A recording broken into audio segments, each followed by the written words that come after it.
Here I am. Sorry, I couldn't see. Okay. I don't know really what we're talking about, but I'm here for it. If you I got ideas. have I have our list. We I could mean, pick we from our can. list. I thought of one to add last night and I forgot to message you. Good job, Jen. Good job, Jen. It's okay. I thought of one too and did the exact same thing. Imagine if it Very was the much same like us, thing. right? Imagine if it was the same thing. That would You know be. how we It do. probably was, to be honest. It probably was. Let's Hi, see. Okay, Maggie. we How did it have. go with the job, Maggie? Hold on, I gotta check in with my peep. How'd it go Your with the peeps. job? How did you hear back? Did he hear back? We have been toe to toe doing readings for Maggie and her husband, trying to figure out if she's getting the job or not. And Spirit's like, yeah, wait Oh. for it, wait for it, wait for it. And we're like, oh my God, he heard back. Okay, everything's well now. Woohoo! Air high five. Oh, Ah. we knew it was a tight running. We did know Oh, that. Damn it. Oh, bummer. fuck. That's so frustrating when that happens. Isn't it? Because the Oh my. timing sometimes, or like, you'll be over here thinking, I really want this I thing, did swear. but you don't even know, like, that there's something crazy. Like, this happened once. I cannot focus with this music on. Let me just turn it off. Oh my God, the ADHD is strong today. Oh Oh no. my Jesus. Oh, yeah, it's squirrel. Okay. This See, happened and one that's what time. I was talking. Okay, anyway, go Oh, ahead. 33 years. Yeah. The so that happened one time when me and my husband were thinking about moving to Seattle. Mm-hmm. We were like so gung ho on moving to Seattle. We wanted to be out of the South where we were. We were like, this will be so much like closer to our lifestyle Mm-hmm. and all these things.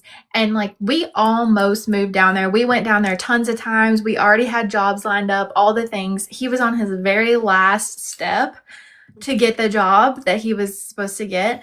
And then he didn't get it because they didn't want to do a lateral. They didn't want to pay a Oh, lateral position. I And feel like you we and were Seth, so bummed. But right? then literally like 2, 3 years later, because I was still bummed about it for the longest time. But then like 2, 3 years later, we ended up realizing it's because they started having like the drug problem there and the homeless problem literally went out of control. And then it was right before all the protests and stuff where they had to like do martial law over there. And I was like, yeah, I'm really glad we didn't move there. And I was like so bummed and like pissed off about it and was like, why did you do this? And then meanwhile, there was a reason the entire time. Yeah. I remember Maggie with the situation that I knew that he had a lot of experience, but I felt like there might be somebody that came in with more and that it might be between your husband and this other person. Oh, I want to go find those lives now because now I'm like, ooh, I was onto something. But now I feel so bad for you guys. Because Yeah, you're that happy he bums me deserves out. it. It's just not the right. And that's what happened, she said. Well, I'm thank you for the verification, but I hate that that's the outcome. That sucks. That sucks. Oh, anyways, welcome, Maggie. Yeah, we're gonna cheer Get, you up, Maggie. yeah, get you a beverage of your choosing. Happy Sunday, everybody. I have a crisp water. Me too. I That also drink have my is backup Travis's. water. I said it was yours. Calm down over there. Now they're gonna fight. I know, I know. You're gonna see a domestic on camera. No, I'm just kidding. And I'm Yeah, over here. Yeah. yeah. You would be too, wouldn't you? You little Yeah. heifer. Oh I'd my be on your God. team. I would be on your team. Oh, okay, good then. Okay, yes, you can do that. That's fine. We'll accept that. That's good. All right. So to introduce my friend, this is Paige. She is our angel and being enthusiast, archetype soul, great, good at words. She's good at The communicating. words. I have the words. She has the Okay. words and I have the vibes. And It's true. True. And on our last episode of We Both Go Socialize, our normal conversations that we have in our DMs with each other, but we put them out here for you all to laugh with or at us. So we discussed in the last one that is now up on YouTube, so you can go look up my social media stuff and go and have a look at the replay. But we talked about karmic ties, karmic loops, entanglement, some meditation type of stuff, because I had questions for her. She's got a wealth of knowledge, and sometimes she's able to look at things a different way than what I can. We are peer-to-peer mutuals, I guess, is another way you could look at it, but really we're just really long-term friends, even though we've only known each other less than 5 years. Yeah, it's like 3 years now, I think, yeah? Or no, it wasn't 4. That would have been 2022.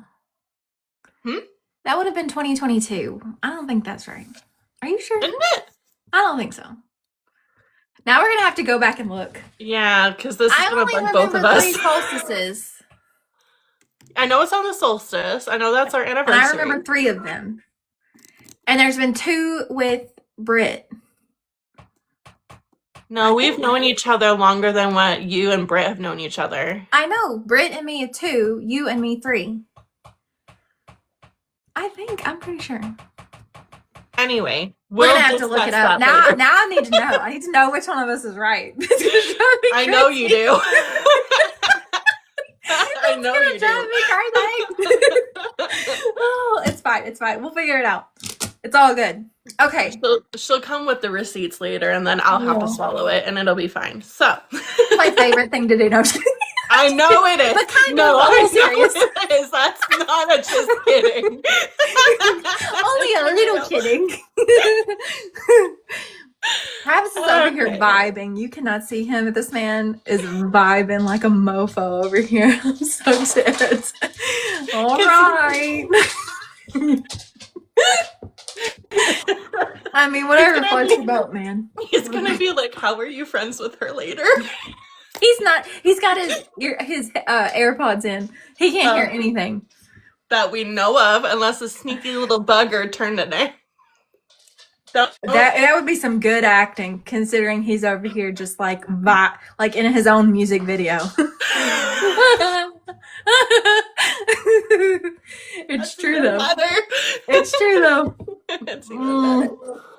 Okay, so we have a list of topics and discussions, but Maggie, or I don't know, Hillary, if you're still here, if you guys have any questions for us about spirituality, about your own gnosis or things. Or even if you don't have questions, if you just want to talk about something because it's been on your mind, we can do that. We have topics like as backup topics, but we like the free flow. Yes. Especially Jenny likes the free flow. And Paige is like, it's fine. I can do this. I can be ready. I have my arsenal of factoids. Yeah. It's true. It's so sad how well we know each other. I will just, Jenny, lead this. Jenny, lead this. Jenny, lead it. We get there in the end. Oh, I've pressed a button. Okay. Don't press buttons. Don't do it. Every day I'm over here pressing the buttons. More than one way. It's fine. It's all good. Okay, so I don't know if they are busy, but we can figure it out. I was just going to come on here and do readings, but then she was like, no, I want to join too. And I was like, hey, you want to go in the public and talk some more? Let's go. So we can still do your readings and I'll sit quietly or add if I get something. We can do that if you want. It doesn't matter, whatever we do. Maggie, do you have any areas of topics and or concerns that you want us to both tackle? She's very good with the claircognizance, this one. You are, though. Stop it. Travis just randomly looked over here and I was doing all kinds of stuff, and he was like, what the fuck? Just mind your business. This is fine. Maggie goes, interesting. Well, it can be. Except for the other day when I literally was hearing all the wind chimes with the clairaudience and I was like, no. I have no idea who that is because as soon as we got off, I went investigating because how you described him and who I was seeing, I think we're seeing two different things because he was reflecting something to me, but showing you were able to get the truth. And now I'm like, it was Aoki. I don't really know what he wanted though. I didn't. But yeah, that's who it was. I was like, I know you. And then I was like, how do I know you? But it's like a crossover. You know how sometimes they do. It was like a crossover between him and somebody else. And I think that's what I was seeing. Yeah. And that's why I was like, I said whatever I said, I forget it now. And you're like, no. And I was like, huh? And then I was like, maybe I need to look again. And then when we got done, I calmed and I was seeing, you guys, no. What? Sorry. Maggie's like, do you guys live physically close together? No. Not even close, man. Not even close. Not even the same country. No. Isn't that crazy though? Yeah. I live in the south of US. She lives in the butt crack of the south. And it's hot as here. Except today. It was pretty nice today.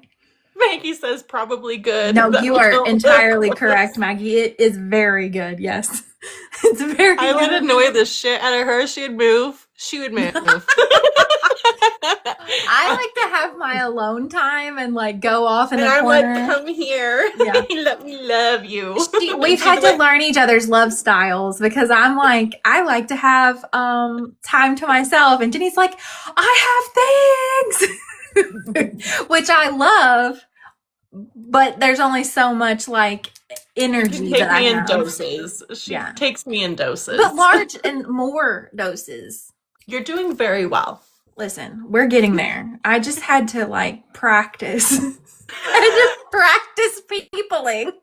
You had to practice being a friend, and yes, actually.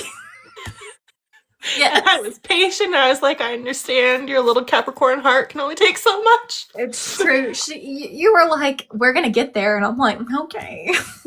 But we are. And you were right.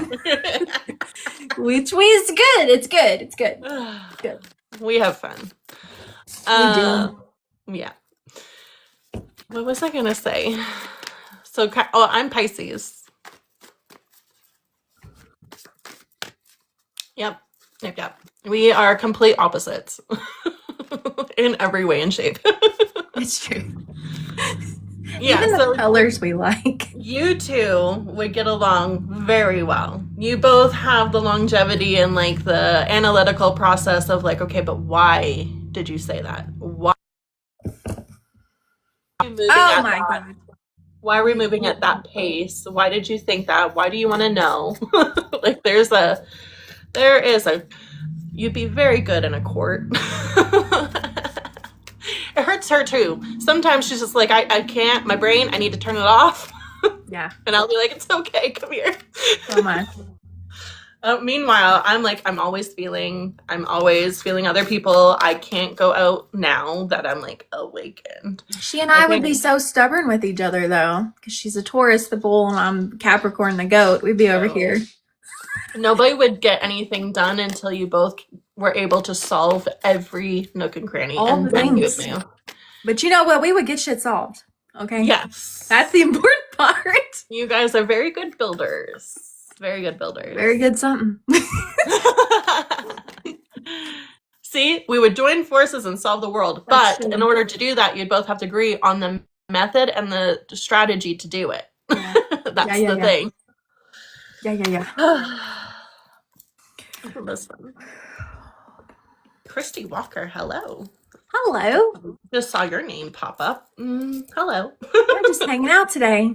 Aren't we all? Come join us. I dated a Capricorn and it was awesome. Interesting. You know who was a Taurus? Not Nicole. Yes. Yes. How did you know that? That was very impressive. I love that you just knew that. Thank you. I'm still surprising her 3 or 4 years later. It's 3. No. It's from probably 4, to be honest. I don't know. We're gonna have to look it up. That's literally gonna bother me so much. I know it is Hashtag too. And facts. that tickles me in the right I tickle know, way. and you're not gonna care a flip, and I'm gonna be over here like tonight in the middle of the night being like, what the shit? And like scrolling through all the things. But then you're gonna get squirrel brain and you're gonna get lost on one of our conversations and be like, wait, now, how did that and why did we That reminds me of that photo on Pinterest that I sent you where it was like night night. And it was so accurate. I was like, oh, night night. I responded. I was like, I saw. Night. It was the best. I was like, you did so good. Fantastic job.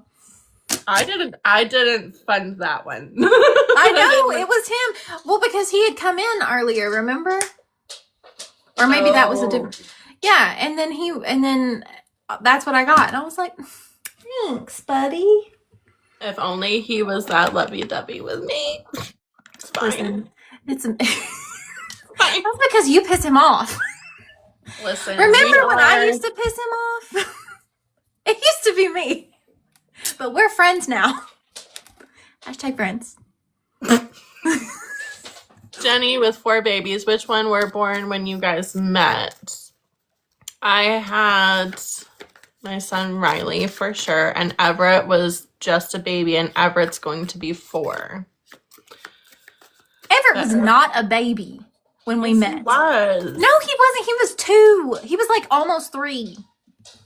No, he was not almost 3 because he was 3 when we lived here. No, he was 2 when we moved here. And that's when we met. No. How do you not remember this? Yes, ma'am. How am I here remembering this? And you are the one that doesn't. Hallelujah. Things have happened. Oh my God, I've been redeemed. Not quite. I'm so proud of myself. It's like me 10, you 1 now. Like because you were always like, remember we moved whenever like, me and you first thought I was clearing it up. You did actually clear it up, Maggie. Hello. She's just being stubborn. She don't want to admit I'm right, but I'm right. I like stirring her up. Yeah, she does like stirring me up, and I'm easy to get stirred up, so it's really my fault. Also hers though, a little bit. I had just had Everett when stuff and things started. No, listen, when stuff and things happened with Millie, then I had Everett was still in the car seat when we went and did that.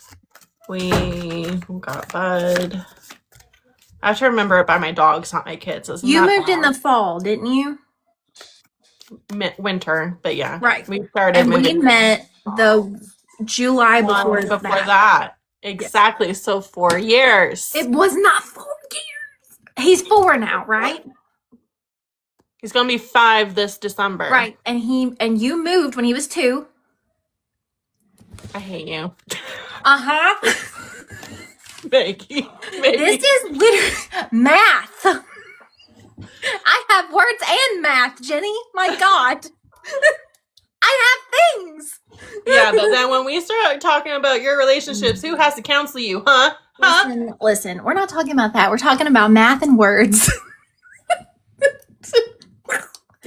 Oh. Yeah. Sheree. Hello, my Sheree. Sheree, this is my friend that I've told you about. This is my neighbors. Hey, Sheree. See, Sheree knows. She's setting it straight.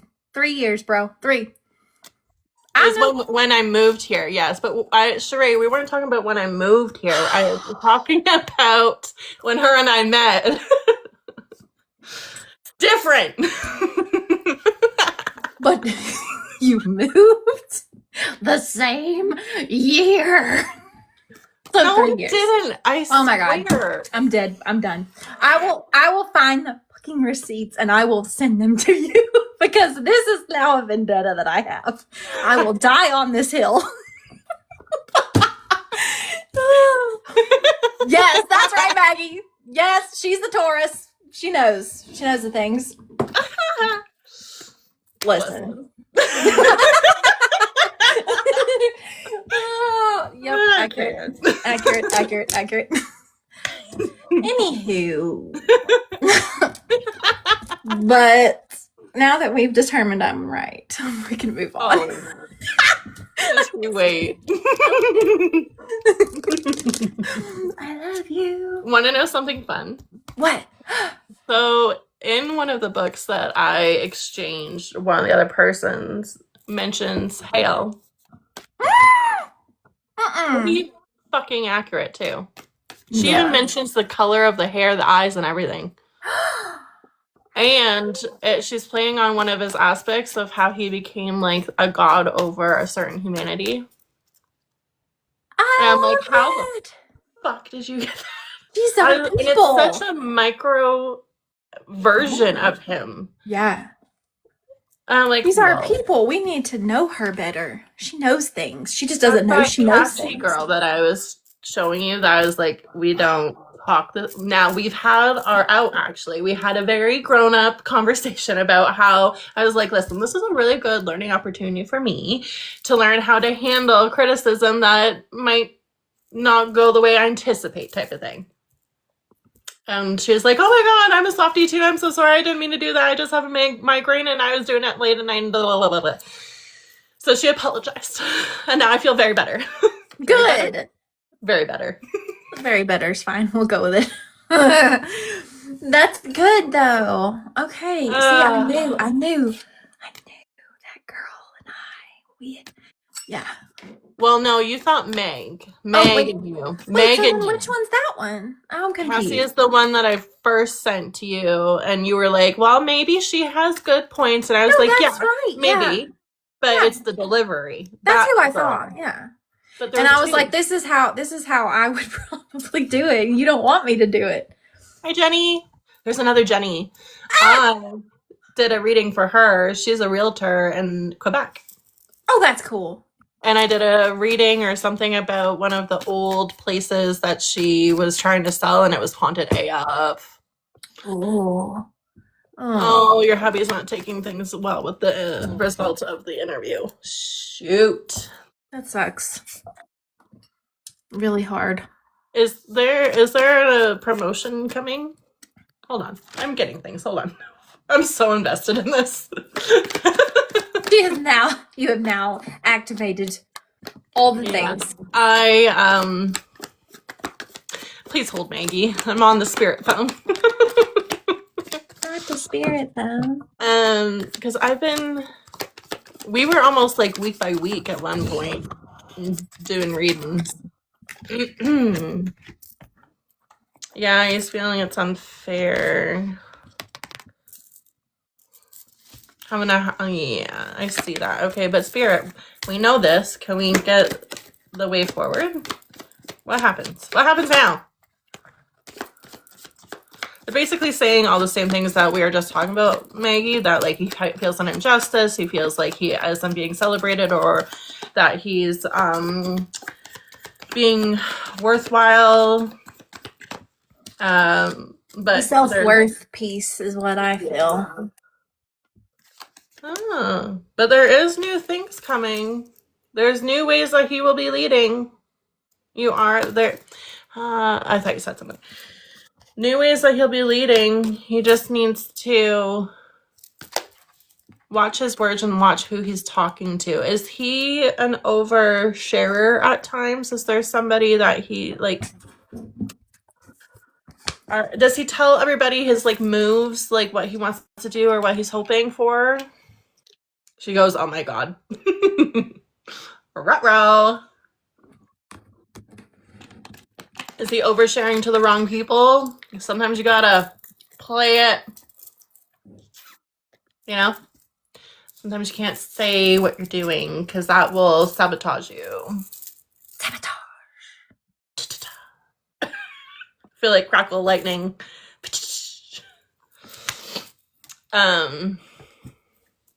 The feedback from interviewer was to stop talking to everyone. I'm dead. Oh no. Oh no, Maggie. It got back to them. Okay. Here's the game plan. Because I did before. Hold on. So fast. So many things are happening in my brain. Okay, so I do see like some type of promotion happening. It's gonna be like between like $1 to $2 type of thing, and it happens in like 6 months because that's when I saw at first. I warmed him and he didn't listen. Men never listen. Walking away, not feeling celebrated. He might honestly, yeah. There might be an opportunity for him to leave that position and go somewhere else. He's in the medical field, yes? I see walking away and not feeling. I mean, we all can't be perfect. Emotional intelligence. Long-term care. Okay. I do see like unable to walk away because we're not getting recognized, but we could be leaving because we're looking for stable situations, and he wears his heart on his sleeve, but that can rub wrong, and we're needing to hold on to hope. But yeah, we're holding on to hope because I think there is going to be something down the line, down the pike, if he learns to not overshare and mind his words and keep leading in a mature manner. Hi, Brian. Yeah. He feels like he doesn't have the opportunity, even though the opportunity will be handed to him, and like he's ignoring this temporary setback that feels like it's never going to happen again. It's not that it won't, it's just they're going to wait for him to get into a position where he's able to mind himself a bit better and be a little bit more professional, because he does have the capability, he does have the tools, he has the know-how. He's a fit. It's just, it's not forever, it's just not right now. They did seriously consider him, though, which was a compliment. Exactly, Maggie. Exactly. So, keep fighting the good fight. He just needs to watch who he's confiding in, because, yeah, word gets around. And because they approached him, didn't they? They approached him about the position because they thought, yeah, he would work. He's got like a good demeanor for like being able to be direct when he needs to, but then there's something about like he's compassionate, he can get on the level with people, he can like communicate effectively with a team, but then it almost works against him because he gets in everybody's business. In the business. Which is totally me. That's me. That's a spade being a spade right here. Time to put big boy pants on and move forward. They're watching. Yes, ma'am. Yes, ma'am. But give it 6 months. Give it 6 months for a turnaround and or some type of incentive where he's going to get some type of promotion. It's like an achievement thing, a recognition. Stick with it. You know what this reminds me of? We have a friend, without naming names, that is very much like likes things in their timing, and Jenny knows. They like things in their timing and get a little bit frustrated when they feel like a door has closed. And like sometimes it's just not the right timing. Like your guides and your higher self and your, there's a lesson to be learned there that hasn't quite gone through yet until you learn that lesson. It's just not the right timing for it. I feel like that might be a little bit of what's happening here. It's an opportunity for him to learn something beyond just a job promotion.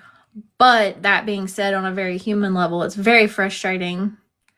And like the self-worth piece too, like nobody likes being told that no, you didn't get something that you really wanted or that you feel like you deserve, So there's two levels. Yeah. She says he's ADHD and has to tell everyone his business drives me crazy. And she says she agrees with you. So I love my mom, but she's the exact same way. And she has ADHD too, and she tells everybody her business. And I'm like, no, I do not want my business out there about. Like, no, You no. couldn't be more opposite from your mom if you tried. It's true. It's very I true. think your mom and I would hit it off and you'd just be like, okay, well, you guys have fun. I'm going to go read my book and nobody come find me. It's true. Yeah, so he was like headhunted. The admin called him directly. So he was like headhunted. And then I'm guessing just from the conversation that he kind of like told people that maybe he was headhunted. Except Maybe. with me. Yeah, I get you. Maggie goes, I'm a very, very private person. Okay. Yeah. And yeah, she's like that too. Yeah. Yeah. Jenny brings it out. Like, you don't even want to be, and then you're just like, bleh. It's the Pisces in me. I feel very caring and like I can hold it and I'll understand you. It's the Pisces. It's that it's okay. You can lay your secrets with me, and they don't go anywhere. They don't go anywhere. They don't. She's tried that. She's tested it. It's true. She's done the homework. For 3 years now. Oh my god. Any chance she gets now. We'll be in our 50s. She'll be still talking about It's it. true. Yeah. Oh, oh my god. Okay, hold on. I found another name for diarrhea. Oh my god. I know this is so ridiculous, but you need to share the other one that you sent me with the pajamas and the poly. Oh, okay, yeah, I'll do that one. But spooky dookie. I don't know why that gets me so cracked up, but I was like, that is from now on. Be the opposite, because how does like diarrhea in Listen, I'm not asking so many questions, okay? I just think the name is amazing.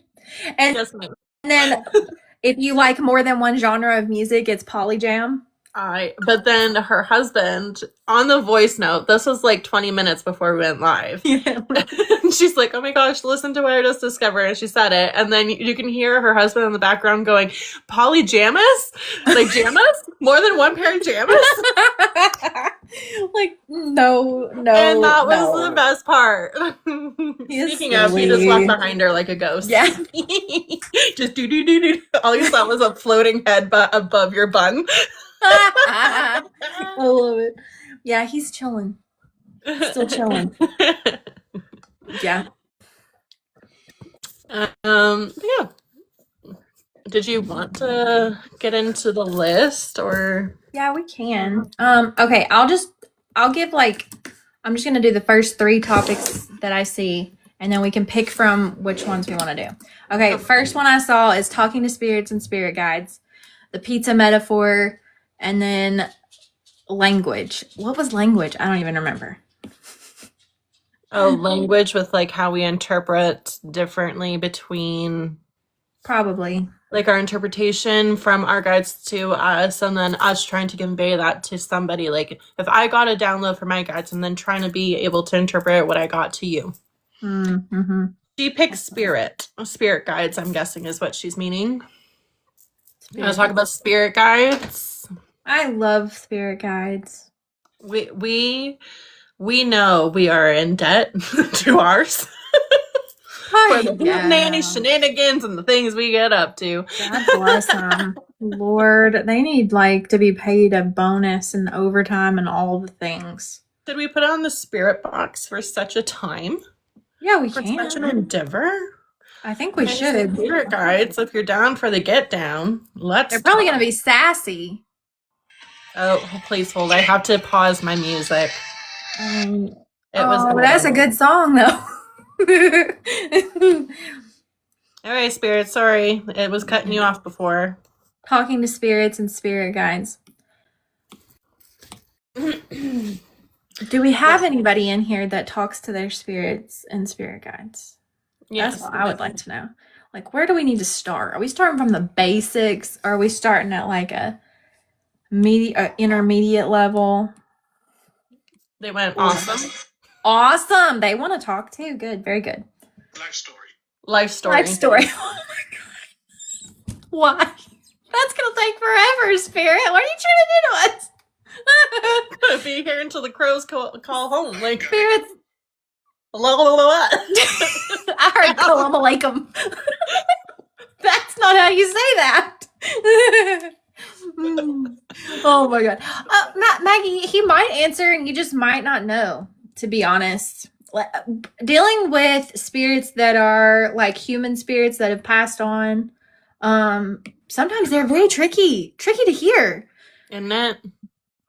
Like my grandfather died not too long ago, and my nanny has been trying really hard, bless her, to contact him and like get dreams from him because he comes in my dreams fairly often, but I remember my dreams. And like we'll just sit down and be having conversations in my dreams and stuff, and she gets so sad. But like what he's told me is that she wants it too much. And so she's kind of inadvertently cutting herself off from it. And I feel so bad. And I've tried to like kind of help her a little bit. And like he's definitely around her. And doing all the things. It sounded like they said yeah. But she's cutting herself off from it a little bit because I think people a lot of times think that it's gonna look or sound a certain way. That was what my topic was going to be. You're reminding me right now. Remember where I was Yay! like, it was the expectation, taking the expectation out of what it's supposed to be like to have these talks. So it must have been meant to be because you're here, and now I remember.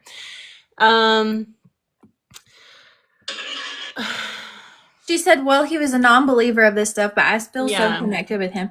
But you know what? When you pass on, and Jenny, you're the like more experienced medium, but like, don't you find that people like some of their human traits do still continue, but their awareness grows. And so like even your most religious people will only, in my experience, talk to you about or like show you spiritually related stuff that they believed or something that they really, really cared about so that you know who it is.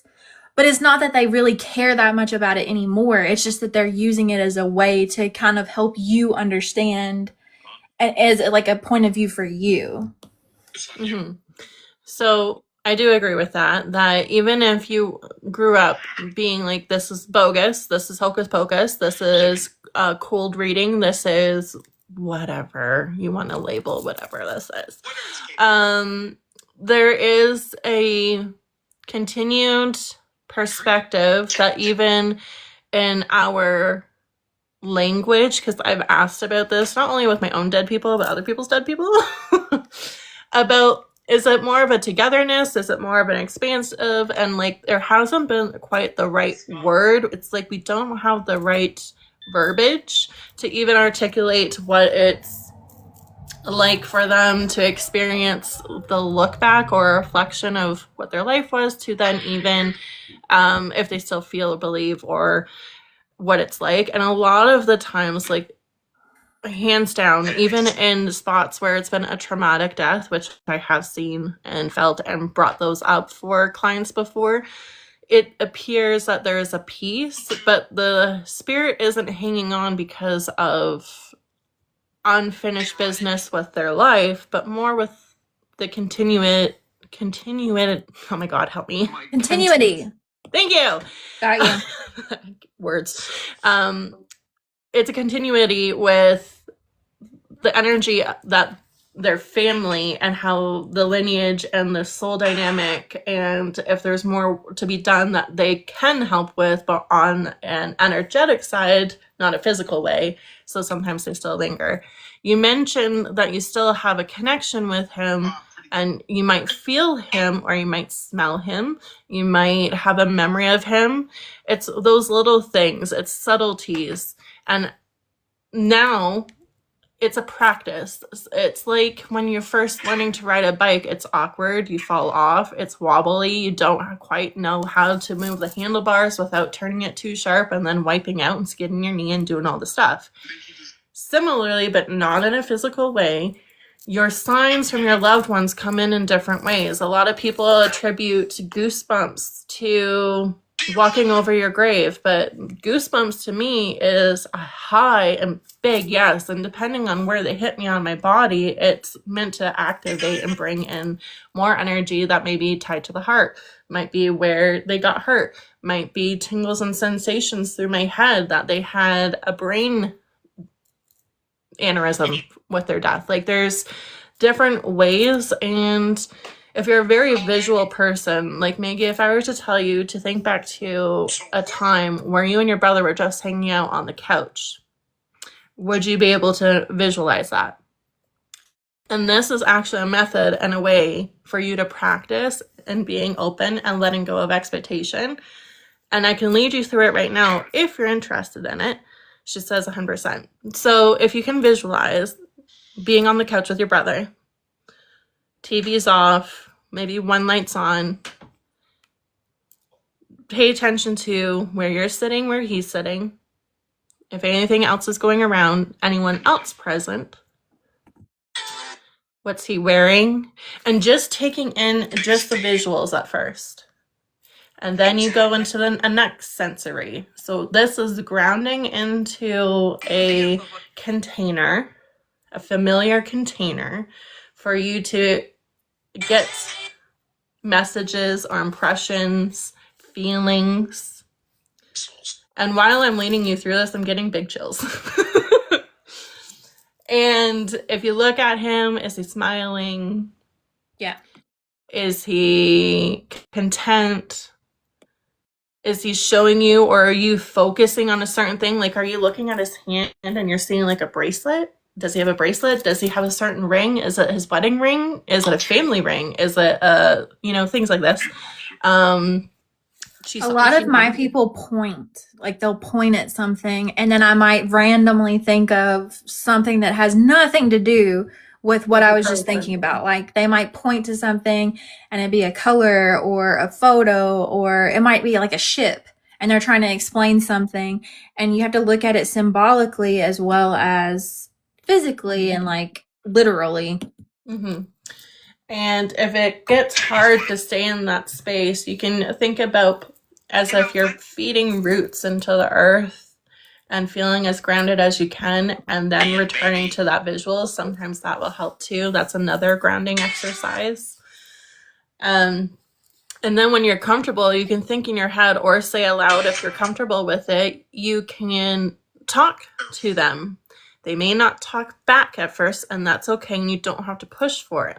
But you might get a feeling, you might get a memory, you might get a song, you might get numbers, you might get a symbol. Like you might see him and then it changes, and then you're seeing a river. But that river was a place that you and him went fishing. Do you know what I mean?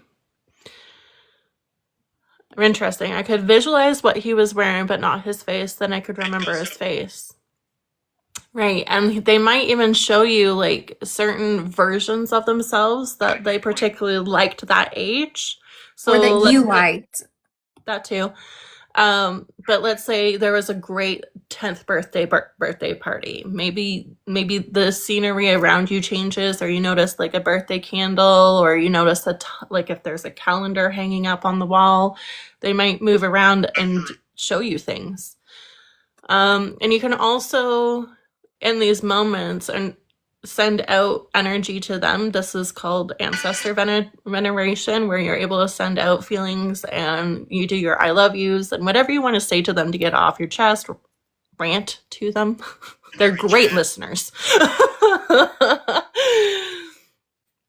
Funny, he showed himself healthy and plump. See, there you go. So that's what he's saying. Remember me like this.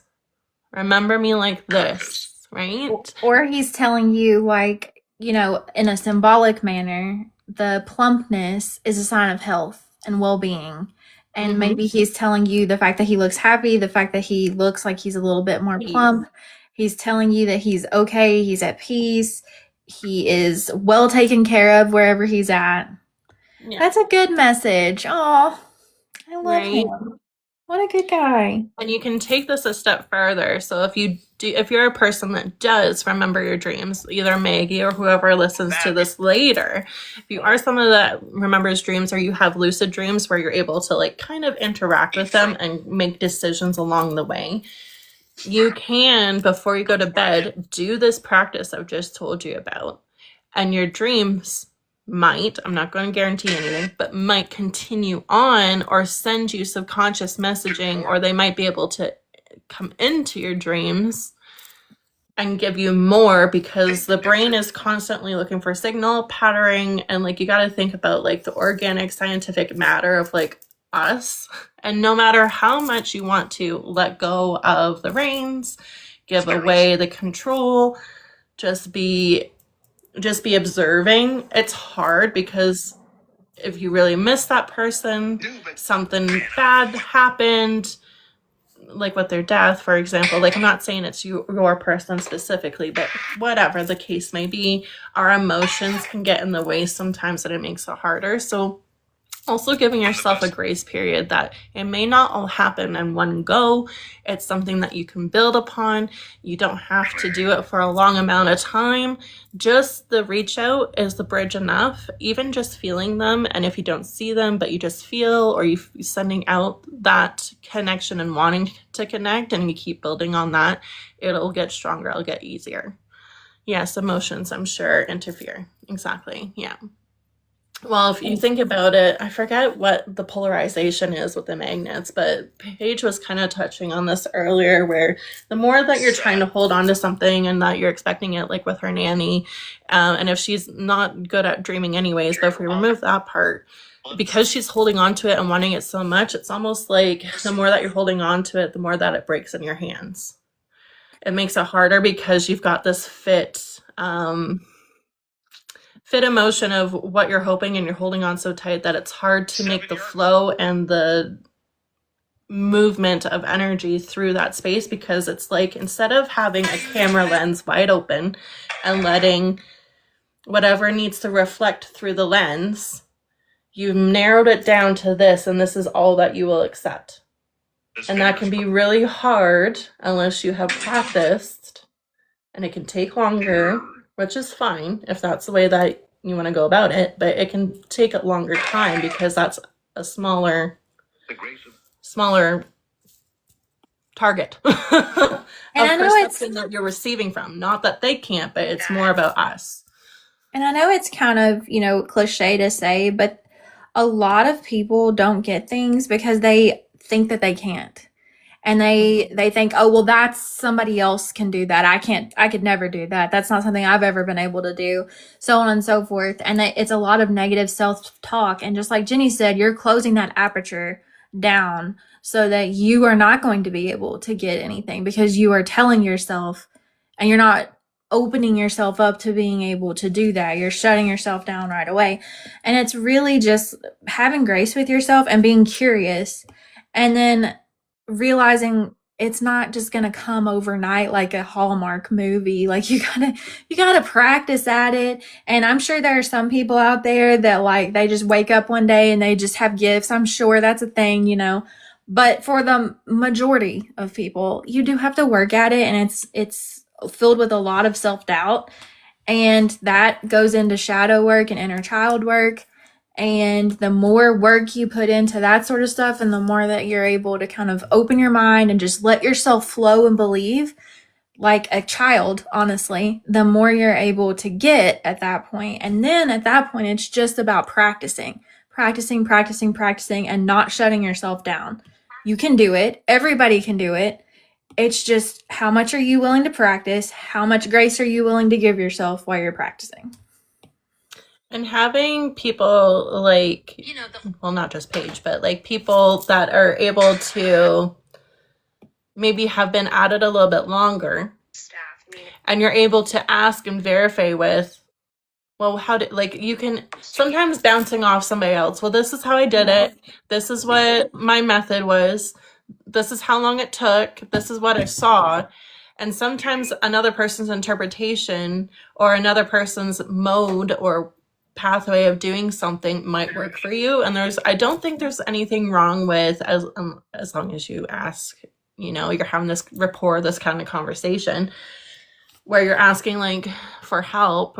And it's more of a developmental peer-to-peer type of thing where you're asking, okay, well, now what would you do? Is there any way that I can better it? Is there something? Because there's other tips and tricks that somebody else might have perceived or downloaded or tried, and it might work for you. Or they might get intuitive advice for you because they're a third party, unbiased person, you Well, know? and if you're a scientific person, like I always like to back up stuff when I can with scientific type of stuff because it makes me feel like, okay, there might be something to this.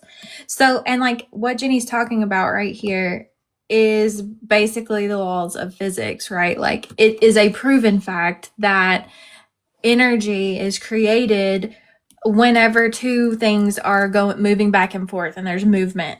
And so just like in actual physics, in spirituality, when you have two people who are conversing and they're pinging off each other and their energies are interacting, you're expanding your field. And that's what a lot of spirituality is about, and what a lot of learning how to develop your abilities, which everybody has, is just about gaining the momentum and then expanding your field, which you can do easily with somebody that is trustworthy. Hey, Kara! Hello, Kara.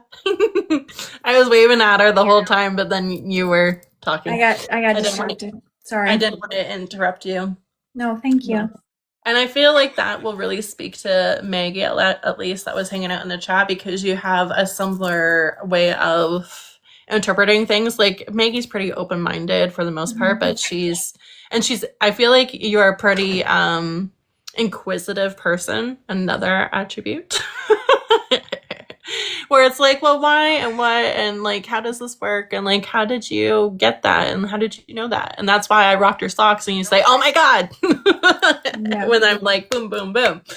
But it didn't come so easily at the start, and it took having somebody that not only was a little bit ahead, not that there's any rhyme or reason, because there's things that I get, and she's like, wait, what did you Yeah. hold on, explain yourself, because I am out here on no man's land. What? Well, and just like in everyday life, like some people are good at reading and some people are good at writing and some people are good at mathematics and so on and so forth. Like people are going to be good at different things. Jenny's better with mediumship. I do not have the patience for it. I don't particularly like it. If you wanted to grow it, because you can. She rocked my socks the other day. I did? Yes, you made me cry, remember? Oh, that's true. Yeah, I did. You did. She sent me a really sweet message from my ancestors, my women of my family, and I was driving and I just did a really good makeup day, and curse you, I started bawling. And I'm like so voice noting her. It was really nice. They had the most sweetest message, and it was like, honestly, it made me feel good to like deliver it. Not only because you're my friend, but because they were so sweet about it. And I was like, what are you doing to me? Right. It was really sweet. But yeah, like Jenny's better at that. I'm better at doing like, I think like soul colors and lineage stuff. Like, and everybody's got their own thing that they like doing and that they're better at. And it's just about finding what works for you and practicing. Mm-hmm. Oftentimes what you're curious about is what is most aligned and what is meant to be explored, at least in an initial way, to like get yourself in the door. Did you say yes, she did say soul colors. We could talk about that if you want.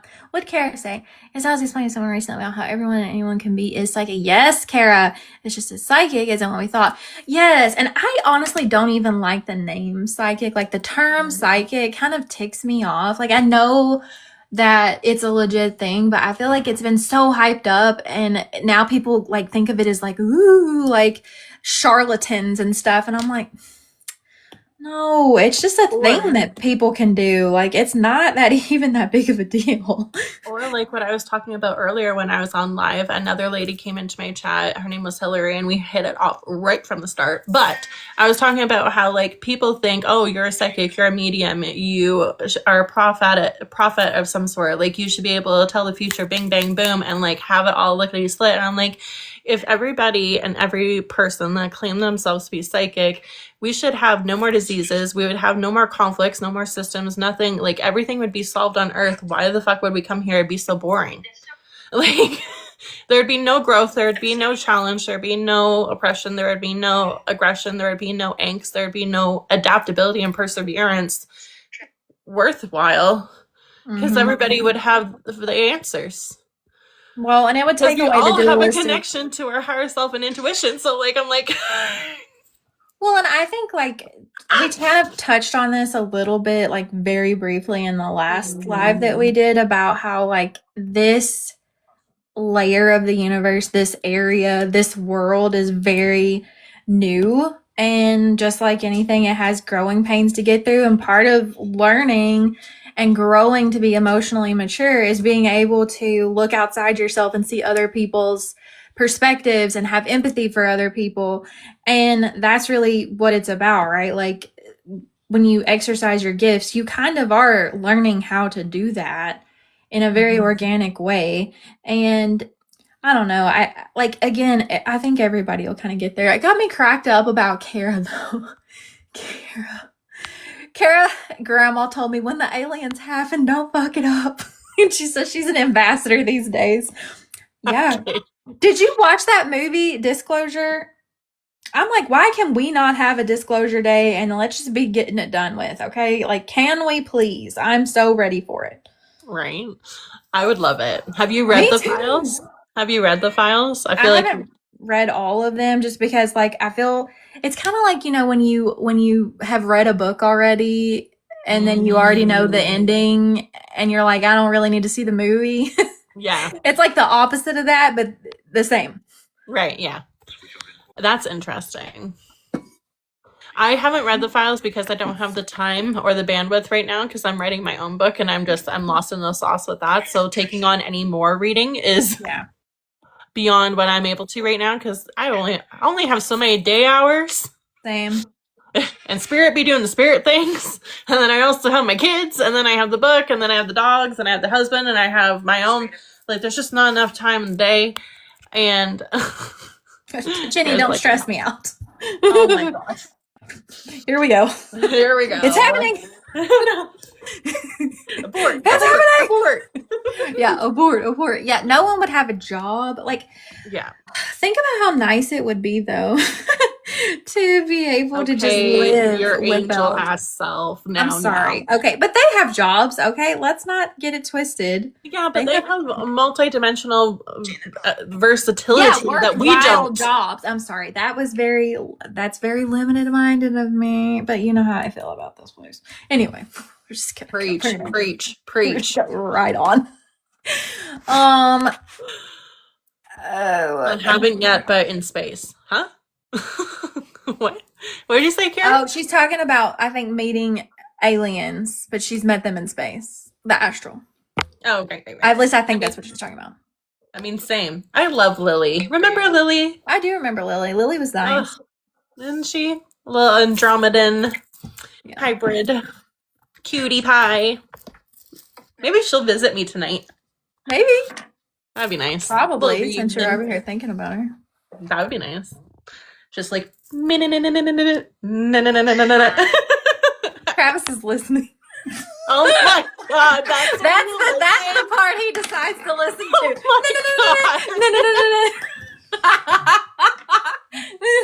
No. That's so accurate. Laugh. You didn't hear me when I was all intellectual talking about spirit and a guided meditation. You Nerp. He got the That's my favorite. Oh my god. Ooh, that's good stuff. That's good stuff.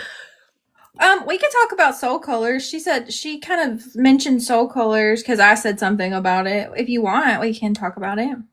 We could talk about your soul colors. Your soul colors. I mean, you look at them that way too. Just like a broad overview, and then if you're interested, then we can get it into it more, or if not, then that's fine. Like, because it'll probably honestly be like its own thing at some point. like its own talk discussion, but just broad overview. Basically, like think of it as a lexicon for how to like Identify. yeah, how to identify different types of beings. So like on a human example, say if you categorize everybody by their color of their hair, and then you broke that down into like the color of their hair and then the color of their eyes, and then that was categories for different types of beings. So you're in like how I have done it, and everybody can do it a different way, but this is just one of the ways that I started out doing it. Is I like colors. And so whenever I first started, I started grouping people by colors based on what I could see through my clairvoyance. And so like somebody might have more of a blue color to their soul.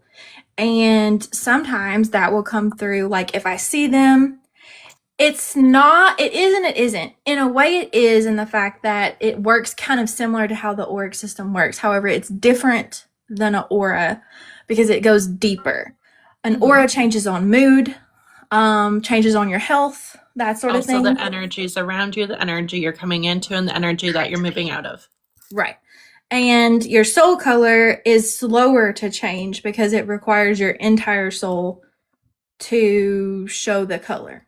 So basically, it's similar in theory, but not the same, if that makes sense.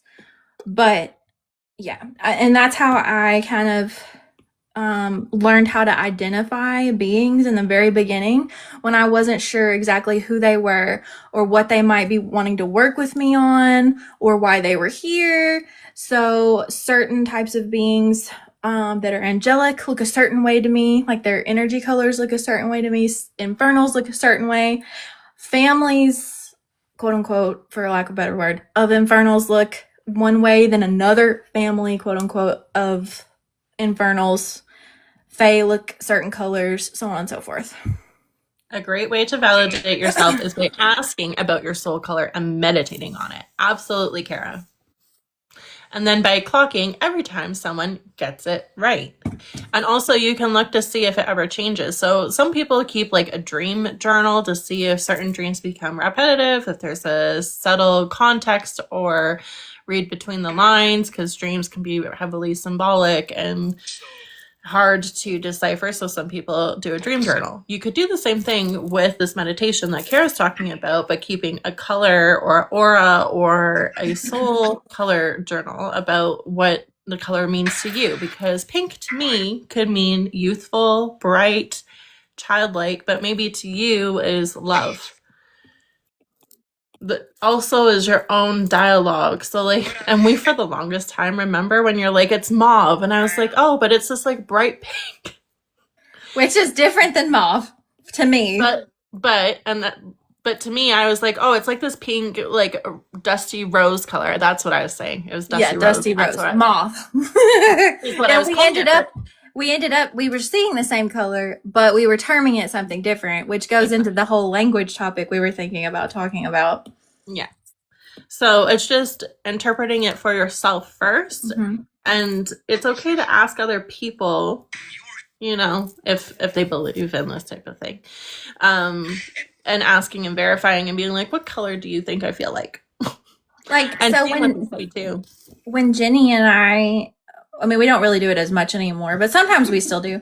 Like, especially when we were first doing things together, we would meet a being, and then I would be like, I see this color or this texture or this sort of vibe. And then she would tell me how she saw it. And then also, like, we do a thing where we can kind of map where that's kind of difficult. Map the region of the astral where they're from. So we won't really get into that because that's kind of an advanced topic, and I love talking about it, but we'd be here all fucking day. But like we would do things like that to see where each other, how close the things were. Are we anywhere close? Are we seeing something totally different? And sometimes me and her see something totally different, but it ends up being the exact same thing, but it's because of our perspectives being different, which is really interesting in its own situation. Like if you were to look at a blue car, but one person is on the ground in the same parking lot from it, but somebody is up in an observatory like deck from the top of an apartment building, 10 floors up. That person that's looking down, it may look darker because depth of perception, whereas somebody that is adjacent to it and parallel to it on the same ground, it will look at more its true color. And that's what she means about the perception, is that the angle in which you're looking at it can be comparable to what we're talking about with the whole astral aspect. So depending on what dimensional layer we're looking through to something, because you don't have to be physically or I guess it's not really physical, but you don't have to be on the same level to perceive something when you're traveling abroad. Traveling abroad.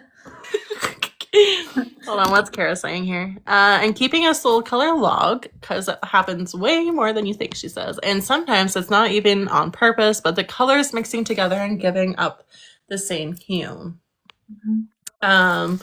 And then also, I don't know if you wanted to go into a little bit about how you see the strands, and that there's like a core color in the middle sometimes, or sometimes it encases it like a tube, and then there's more colors on the inside. Another metaphor that we have for soul colors is, if you think about the multicolor, this is something that she's taught me, is the multicolored yarn or wool, if you will, and it starts off at one end as being a color, but then as it's being made and as it's being dyed, it'll change colors if it's a multicolor pattern or whatever it is that it is. That's another way, because sometimes it'll blend, like what Kara's saying. So if it goes from purple to pink to a white, sometimes in those parts where those colors are touching, there's a bleed and there's a blend, and it becomes a hybrid of the two. And normally, to me, that indicates that like they have a multi-dimensional self that they've connected to.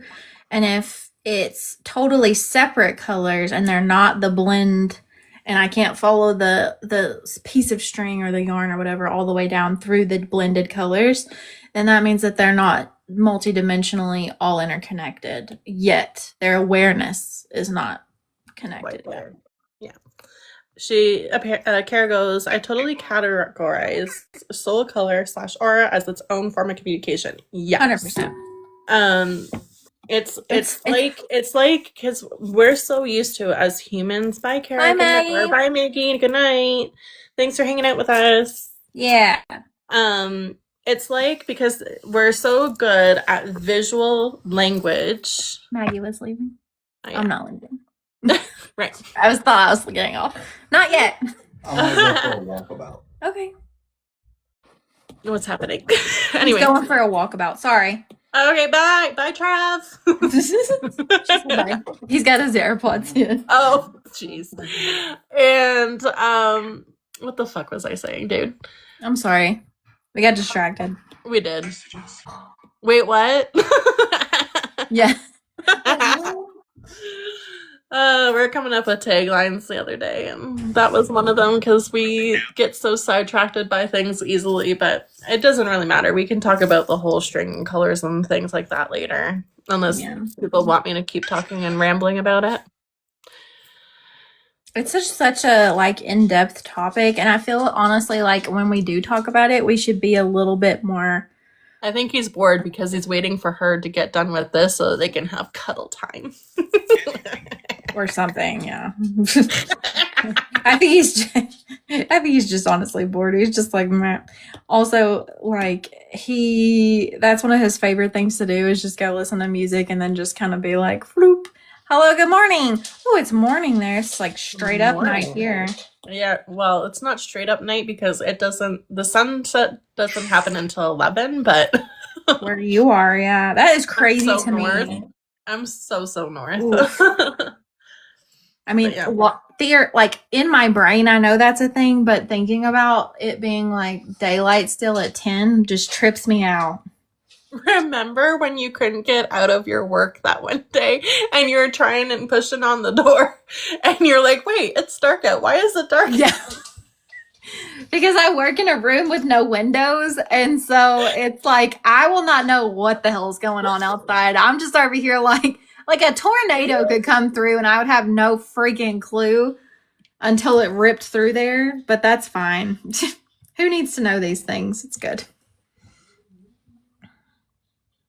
I can hear him singing outside. It is so his generation. I'm sorry. It's funny. He's ridiculous. So silly. So silly. That's a silly boy. But yeah, the soul colors, like that's like one of my favorite things to talk about. But I just sort of think that when we do talk about it, that like other than just like a brief overview, that we need to kind of like plan that one out, because There's I feel a lot. yeah, and I don't want like it's easy to get misconstrued, I feel like, or like if you're not careful about it, then people will be like, yeah, I have no idea what you're talking about, because they didn't get like the base foundation of even knowing. And so it's just like, meh. Whoa, London, Ontario. Hi, Seacat. Yeah, I used to be from Ontario. We got all the Canadians in here. Well, it goes off of whoever, and it's me. Well, I mean, I like Canadians. Obviously. Obviously. Listen. I forgot what we were talking about. Me too. We got on a side quest of the soul colors, but we should get off that side quest, I think. Yeah, I think so too, because We were talking about spirit guides. Right. We were going to talk about spirit guides. You go with it. You start it. Oh God, what are you trying to do to me? Do you know how like tired my brain is today? Spirit guides. How do you know you have a spirit guide around you? Go. Well, mine just really smacked me upside the head. Or break a mirror. Yeah. Oh my God. Yeah. Okay. So actually, that wasn't a guide. That was my husband's mom. She broke a mirror. It was like right after. Oh, you've not heard this story. This is a great story. Let me tell you about it. Okay. let me just give you the tea here. So basically, right after she passed, literally like the next day, she believed in ghosts and did all the things. Okay, like she went ghost hunting. That was like her thing to do. And she like, that's a whole story. But she, like, one day I woke up, it was just me and Travis in the house, and he was in bed still, and I was trying to be quiet because he's still sleeping. And in the other side of the house, as I'm in the middle of talking to spirit, and I see her come behind me, and she's talking to me, telling me things. Then she just zooms out. The other side of the house, again, nobody but me is awake. A mirror comes crashing down. It was this huge boom. I was like, scared the shit out of me. I was like, oh my God. I come out here, a damn mirror had fallen. And the next thing, I was like, I do not understand. Like, is she mad? Like, she didn't seem like she was mad. And I kept like feeling like, you know, like, I think it was more of a test or a tryout to be like, can I do that? Well, it was like what I kept getting was like ping ponging around, like choom choom choom choom choom. Yeah, that's what I'm getting. Where it's like, can I do that? Can I move this? Is there like a physical limitation of what I can push? She had like such an excitement, and so I was like, well, like I was friends with another person. I didn't tell them anything about the situation really, just that the mirror fell, and I felt like I knew who it was. Right. And that's what she got too, is that she just had so much energy. And she was so excited about being a ghost because she had liked dealing with that sort of stuff in her life that she just got overexcited. But then she also scared the shit out of me in a dream. Like, I think she likes to play pranks, honestly. She scared the shit out of me in a dream, like 5 days later because I was in the room in my dream just chilling, and this bitch comes out of the closet. Okay, and she was cremated. She comes out of the closet where her ashes were and runs at me and fucking tackles me like she is a damn linebacker, and I am like, oh my god. Not okay, bro. Not okay. I woke up. I was like, damn you, Cynthia. Like, what are you trying to do to me? But yeah, she was just very excitable. She still comes around pretty I was frequently. gonna say, I think she's hanging out in the background right now, just like probably this. she comes around and she just like kind of like snoops around for a little while, and she'll give me a message to tell Travis, and it's Do you have usually like short hair? no. Hair? Okay, there's somebody with short hair behind you. How old does she look? 50s. It's kind of blonde, sunshiny. Just round face. I'm trying to think. I don't know. I'll probably think of. Short hair. I don't know. I have a lot of dead people in my family. But it's like a lot. Like teased up this part, so it's a little bit more floofy here. Yeah. And you said she looks like she's like 50s. It could be my nanny's mom, my Grammy. But I'd have to get further information in order to know that for sure. She like gold jewelry. I see gold jewelry. Oh, it's definitely not her then. It might be my grandma, my great grandma. But did she have blonde hair when she was younger? I don't know. I only ever knew her to have white hair, but she probably did have blonde hair. It looks like, like an ashy blonde, but like there's parts of it that still hold that warm tone. Mm-hmm. It looks like that. It might to me. be. Yeah. But yeah, she freaking likes to play games. She scared my sister-in-law too. And like sat on the side of her tub. And scared and my sister-in-law is scared of ghosts and spirits and things. Like they make her nervous. And so she was close to Travis's mom. And so she was scared to fucking death. And I was like, it's me trying to explain the situation to her. It was funny. Yeah. What did you say, Kara? Oh my god, I will 10,000% haunt my sisters one day. Absolutely.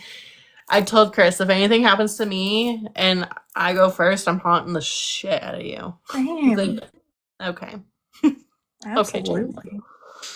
I haunt people in my dreams. I'll go to people's houses in my dreams and go around like I'm a ghost. And one time I chased these two girls down some stairs and knocked a bunch of the paintings off. But it's because they was trying to keep me there. And I had places to go. Okay? I had to go somewhere. And I was like, And then I scared the shit out of them. But don't try to keep me in a little spirit circle then. I don't know what to tell you. Right. I remember freaking out. So both my Brittany's, Brittany that you guys know, and then Brittany that I do the investigations with. Mm-hmm. I've been in both of their houses, and I've been to their houses in an astral spirit version, but never physically. Mm-hmm. And I was able to pick up on and Brittany, who I do the investigations with, she had a certain type of blanket, the layout of her home, and then Brittany that you guys know, I was able to get the motion detection on the cameras because of her kid. Mm-hmm. And I was able to talk to some of her dead people and her verify it. And then I was able to pick out different things within our house, like the color of certain mugs, type of teacup she had that was way in the back and not at the front in her cupboard. So that was fun. As far as going on to scare people, I haven't really done that though. You should. It's pretty fun. I'm more I can zip zap on out of here. Why am I staying on Earth side? Bye. I'm out. I'm out. Why the fuck would I stay here? Bye. I don't even remember what I was doing. I just know, it was their house had a portal or something, I think. And I was using it because it was like the closest one. And then they were like trying to keep me in a circle. And I was like, the fuck? Like, no. And then I didn't, and initially I didn't mean to scare them. And then I thought it was hilarious. So then I did. Oh, it's fine. That's fine. You want to know something fucking funny? So I looked up your neck of the woods, and this doesn't show our addresses or anything, I don't think. Mm-hmm. Oh God, now it's zoomed in. Now it will. But I was like, how far would it be? And Google Maps or whatever the fuck this is on iPhone says that it's an hour drive. Or no, an hour. A day drive. A little over a day. To get to us? To get from me to you. Oh, God. Like, really, we are I've actually almost 4,000 kilometers away. So me and Travis drove for 43 hours to Seattle one time without stopping. So, I mean, it's definitely doable for us. Kids and dogs, I can't. There's no way. Well, so it's funny because Travis was like, she needs to let us come like visit. And I was like, well, I mean, I'm pretty sure she would, but like they have 4 kids. And he was I have had these imaginary conversations where I'm like, I bet you if she came here, she wouldn't be able to stay at my house as much as I'd want to do a sleepover, and we totally do the whole thing because we would girl it out. And then the boys could go be boys and like talk about guns and have a fucking fun time because Chris would talk Travis's ear off, and Trav would love it because he'd get to go to the good old days and have somebody that isn't in his like uniform and he has to give a shit about because this is some Canadian that's never going to be in his neck of the woods that he can absolutely go off with, right? Like they're going to vibe, like I can see it. So then I was like, she wouldn't be able to stay here. She would be cleaning because she wouldn't be able to sit down on my, like she would stay at the front door. oh my God. You wouldn't be able to handle it. And it's not that my house is like disgusting, but it's disgusting to her standards because she doesn't have mess. My chairs are sticky because I have kids that don't wash their hands all the time, and by the time I get to it, it's cemented. So then I have to take a chisel.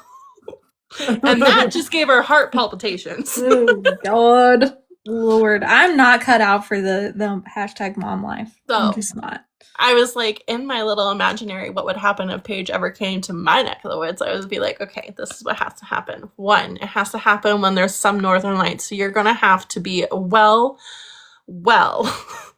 outfitted because your little Tennessee heart can't handle below nothing. No, I like the cold.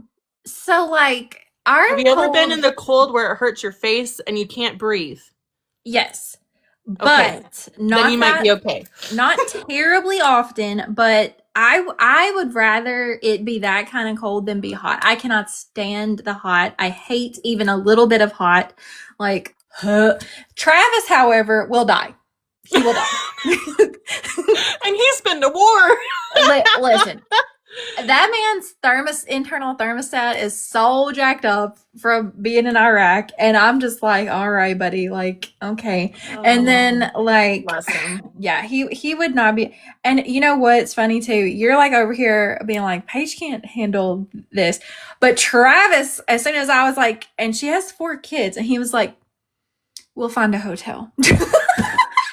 And that's where I was going. I was like, they'd have to stay in a hotel. Yeah. They might be able to come over here, but we'd have to stay outside. But then they won't, like, you'll be okay with the dogs, but you won't be okay with the way that the backyard looks because nothing is straight. Because we have such bad winds and it's not the greatest soil that everything like leans and it's not aesthetically nice. Mariah knows. Mariah gets it. You can put on layers, but you can only take so many off. And don't nobody want me to be taking layers off. I will assure you. Oh yeah, baby. No. And so yeah, that's the exact problem right there. And Kara, I like clean things. I don't like to clean. I have cleaning ladies. That my little cleaning ladies, I love them. And I had a panic attack. Bring them with you. Well, so bring them with I mean, we might. Listen, the first time I ever had a little lady come in and clean my house, there was these two ladies, and I was nervous, and Jenny had to talk me down from the ledge because I was literally like, "Oh my God, I do not like these people." She had her personal hot piece, her pew pew, the thing. All the things. Because the law's in her neck of the woods. And then I was like, you are in the most protected house on the block because of what her husband does. And I'm not going into it. Don't worry. Calm down. And then also the security and all the shit that they have. You're more a danger to society than anybody around you in the radius. Listen, but also, like, I just don't like people in my house. Like, oh God, it stresses me out. And then they just came in, but they did such a fantastic job, and now I never want them to leave.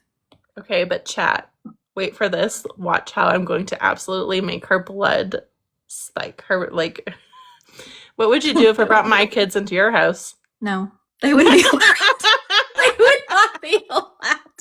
You have cute kids, but they gotta stay outside, bro. Leave them out on the porch. Listen, pretty much Alessandra is probably just lucky she gets to be in this house. And she's very clean. And she's like grown now, basically, almost 18. And I'm like, girl. Oh, hello. We turned. Woo! Woo! Woo! Mariah's like, oh my God. Mariah, don't you have more kids than I do? Yo, didn't we talk about this? I thought we did. Yeah, I thought we did too. I'm on my second water now. Look at me go. I need more water. I'm running out. Maybe I can send Travis. He just got back in. Holy fuck me. Did you say 6 children? Oh no.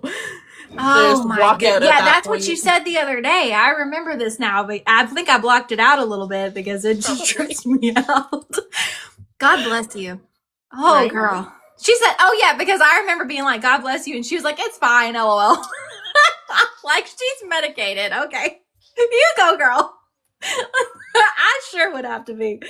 Oh, I really do, though. Like, it is impressive, the moms. The moms are impressive to me because I do not have the patience or the nerves to be able to handle it. Your little nephew, isn't it your nephew? Yeah, you have that instinct. It's just that you don't want to do it this go around, and that's fine. You can be motherly without being a mom, and that's fine. That's what I need right there. Just little babies, little cute ones. Only some though. I don't like all of them. That is so impressive. Mariah's going straight to the pearly gates and about to have a big all nice like. Jenny, I knew that was about to trigger you.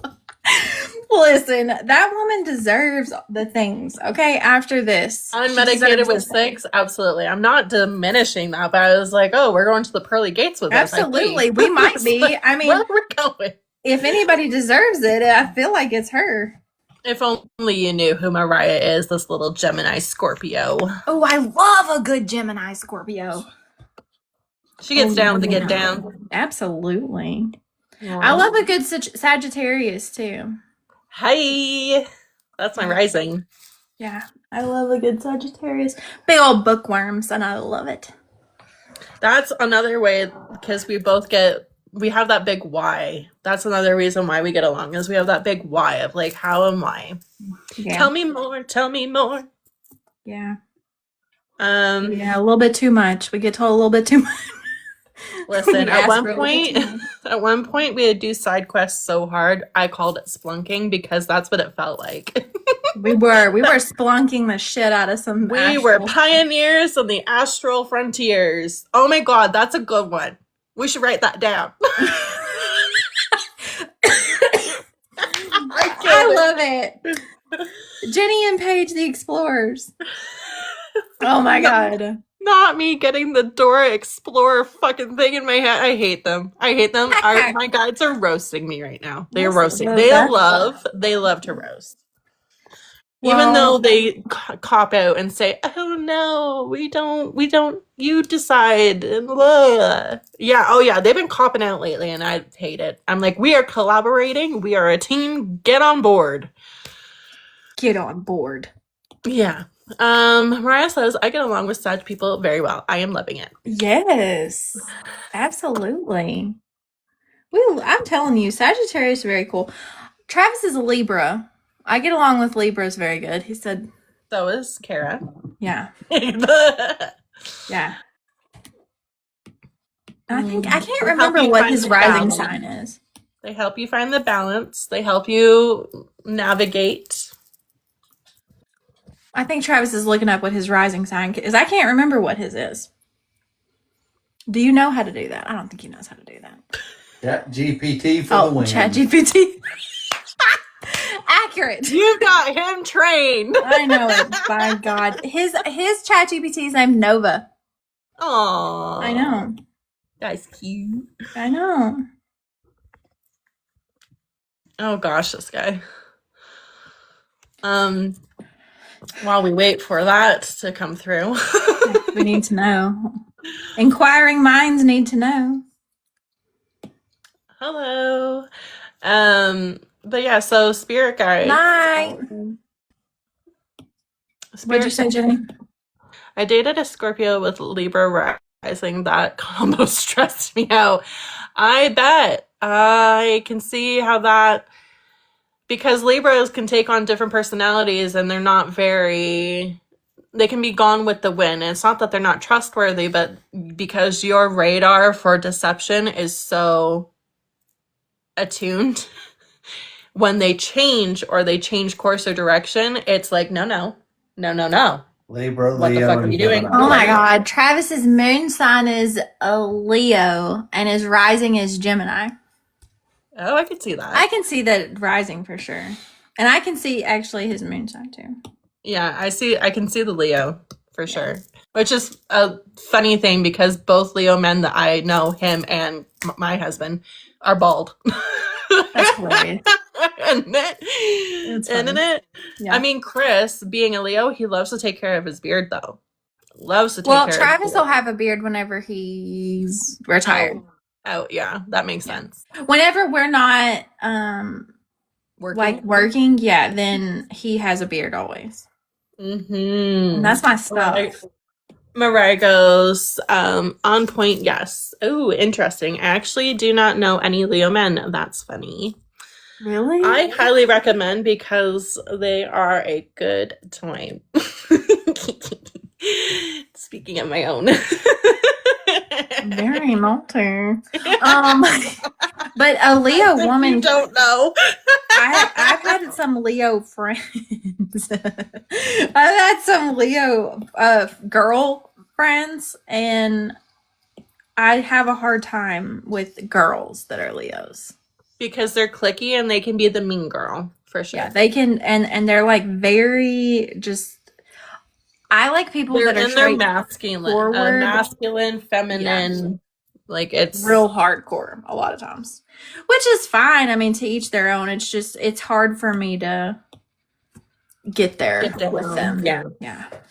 I have to do small doses of Leo females.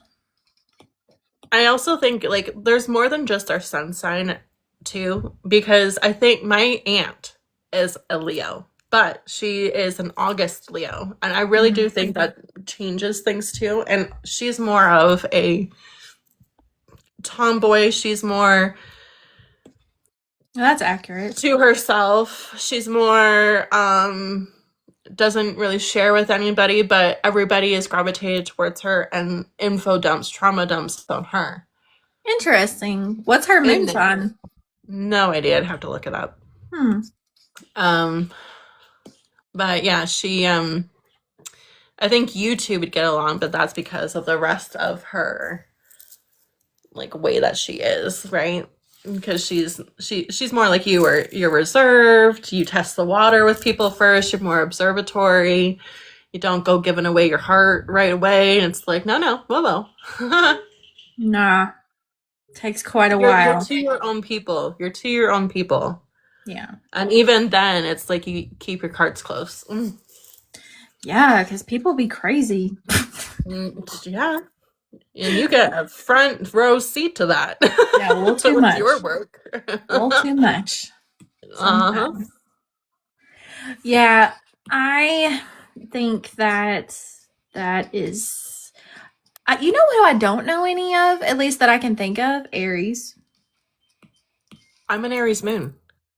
Well, but I mean like a sun sign. Oh. My best friend's an Aries. I have a cousin that's an Really? Aries. I don't know Um, anybody or that I can think of right off the bat. yeah. And funny enough, my best friend and my cousin, they have the same name. They're both Taylor. I can see a Taylor being an Aries too. Yeah. Oh, don't worry about it. I'm not the word police. Paige, on the other hand, if you get it wrong, she holds on to that and harbors it because she's Capricorn. Also, And facts are feelings for a Capricorn. Let me fucking tell you right now. it's true. Okay. We just like for things to be correct, okay? We can't help And it. that's also why you and Trav get along if he's a Libra, because truth is your interiority. It's also why you and Trav. And it's also why you're in the type of work that you both do. Yep. Mariah Sure goes, enough my is. husband is an Aries. Ooh. See, we knew the whole time. It's not good. It's not good, the Aries. I'm just kidding. I love Aries. As in the god Aries, though. Not maybe not. I don't know any Aries actual like. I mean, I'm sure I do. It's gonna bother me that I can't think of anybody. I like that in a way that if you tell them that they can't, they are like the underdog that will, and not only will they do it, they'll do it 10 times, like times 100. Yeah.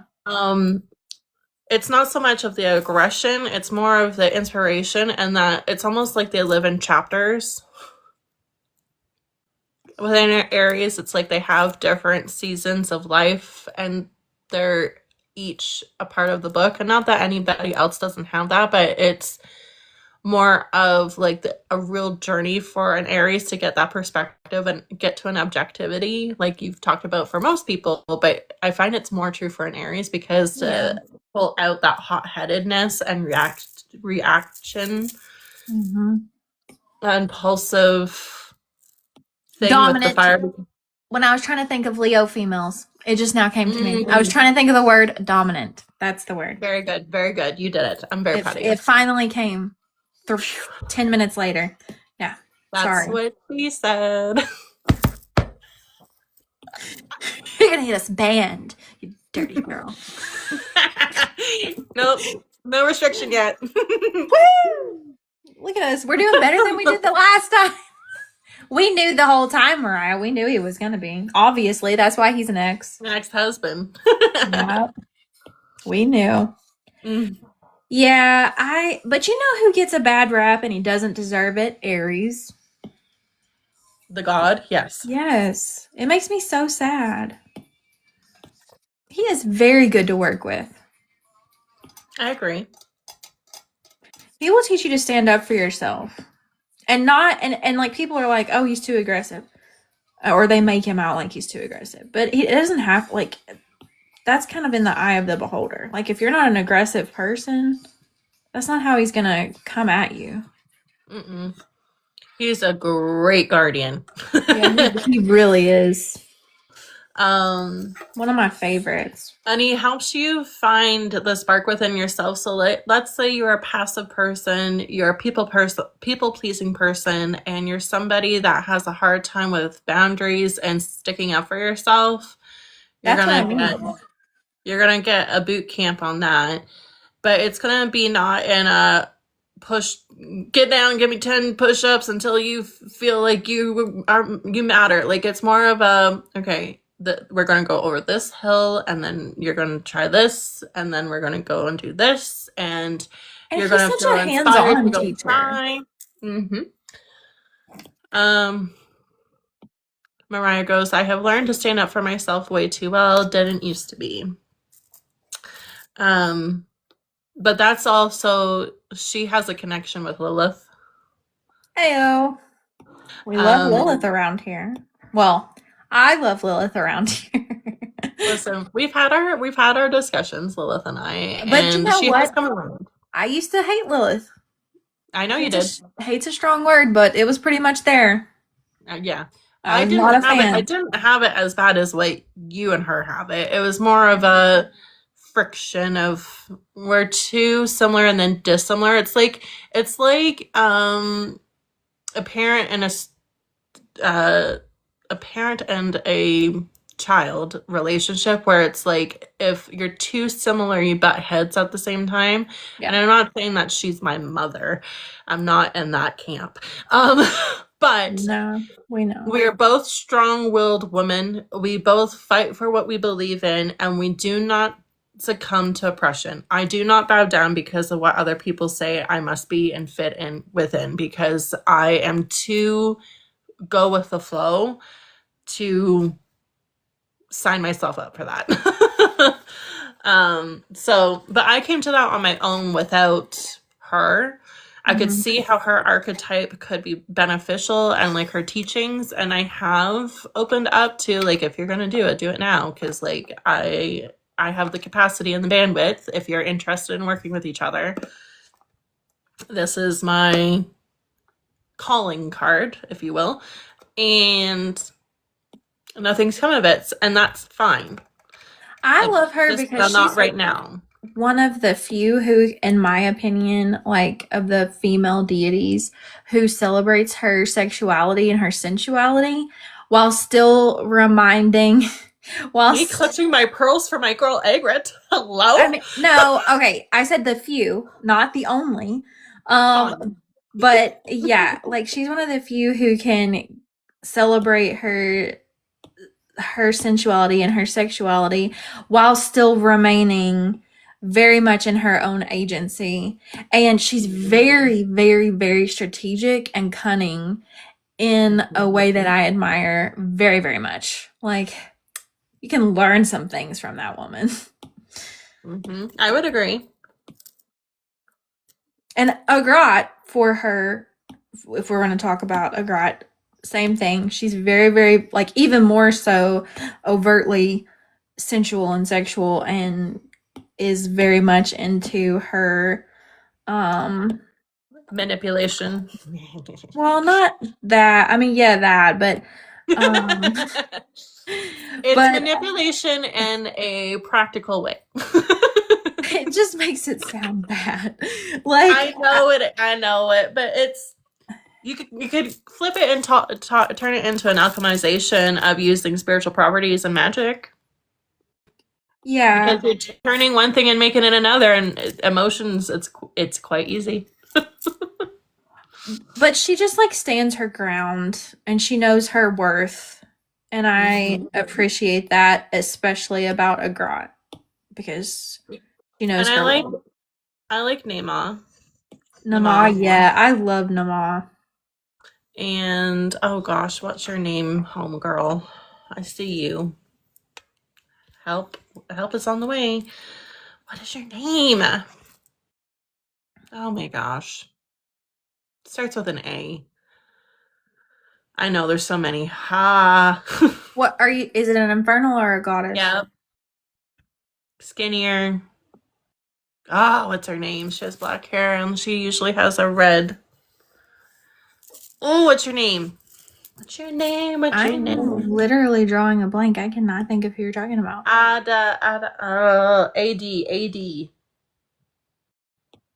I will literally books beside you. Are you gonna make me get out of Help book? me. Oh my god. All right. No.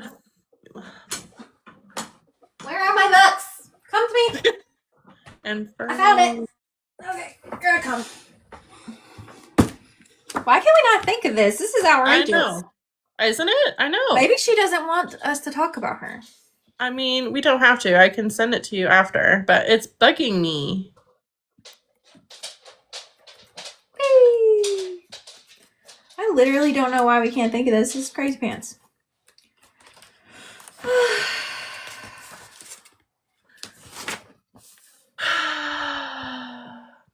She's reminding me of like the umbrella and Astarte. Oh, we do love Uh-huh. Astarte. Oh, are you talking about? No, you're not talking about Astaroth. Yes. Oh, you're talking about Astaroth? Yes. Oh.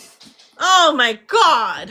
Well, Astaroth is masculine to me. That's why I was like not thinking of who you. That hurt my head. But Yeah, Astaroth appears to some people as masculine, to some people as feminine, and then to some people as it's a they, androgynous. Yeah.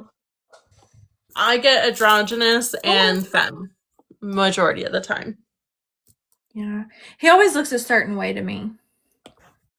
When she shows up to me, quite slender, very pointed, beautiful eyes. Always makeup is perfection. And then they usually have, instead of a money piece, remember when we did peekaboos? Yeah. Remember those things? There's a red stripe. I love it. Beautiful. I love her hair. Their hair is beautiful. That's kind of what whenever he appears to me, that's kind of what he looks like, but masculine. Like very pointed, very like tall and thin. Mm-hmm. And he's got long black hair. But for me, he has blue eyes and they're really dark and sparkly. But then his aura around him, like his energy colors, are red and black. Yeah. Well, that's because for Eyes with You and the colors, that's how you see the soul. Yeah. I remember. Yeah. Yeah. I do, but out of all the Infernals, I have not worked with Astaroth as much just because there's like a lot of like overlap and crossing that happens. So I don't ever really, like, I will come in contact, but we don't really work together. Mm-hmm. Another one that I miss hanging out with, and I almost hung out with every day for a while there, like Asmodeus. Not only, but yeah, that's another one. But we do check-ins. It's more like we're like pen pals. We do check-ins. I love Asmodeus. We do check-ins. We're good. We're still like this, even though it's like a long distance. Yeah. But I miss Stolas. Stolas is MIA. Oh my god, I love Stolas. But and you Seer. Love him even more, I think. Oh my lord, you know I love Seer. Yes, of course. But I really got close with Stolas. We became like besties. Yeah. To the point where like we had inside jokes. Mm-hmm. It was amazing. It was amazing. Oh, I'm getting chills. He's like, yeah, we do. Where did he go? Why has he not been around as much? No. I don't know. Well, that brings up a good topic. If he got stuff working with him, if we're just taking a beat. I don't know what happened. Or remember when I felt really locked down and like I didn't have anybody around? Like maybe it was me. Yeah, probably. Right now, I'm trying to repair certain things with a certain someone that you certainly know. And and I haven't really been able to divvy out too much time because I'm trying to not just like brown nose, but I'm trying to remain a constant reminder and move in the right ways right now. That brings up a good topic though, and we were kind of going to talk about it at one point. Like how that happens, like some people that start out at the beginning of your practice and you start working with them and they don't stay around, they're not around the entire time, and how that can kind of be like a real death sometimes feeling. And not an actual death. No, not an actual death.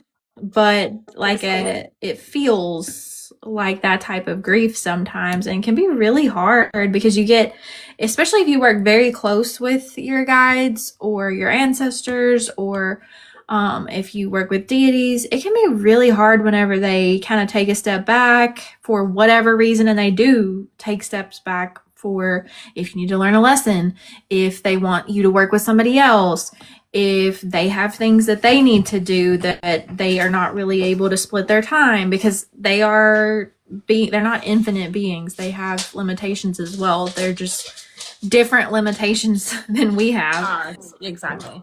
Yeah. I was going to say, it's almost like if you think about it when you're in school and once you graduate or you move or you complete an assignment and like blah, blah, blah, class 101, and you're moving on to 102, that may be a different teacher. They may overlap each other, and you might still have the mornings with your 101 teacher, but in your afternoons, you have a 102 teacher.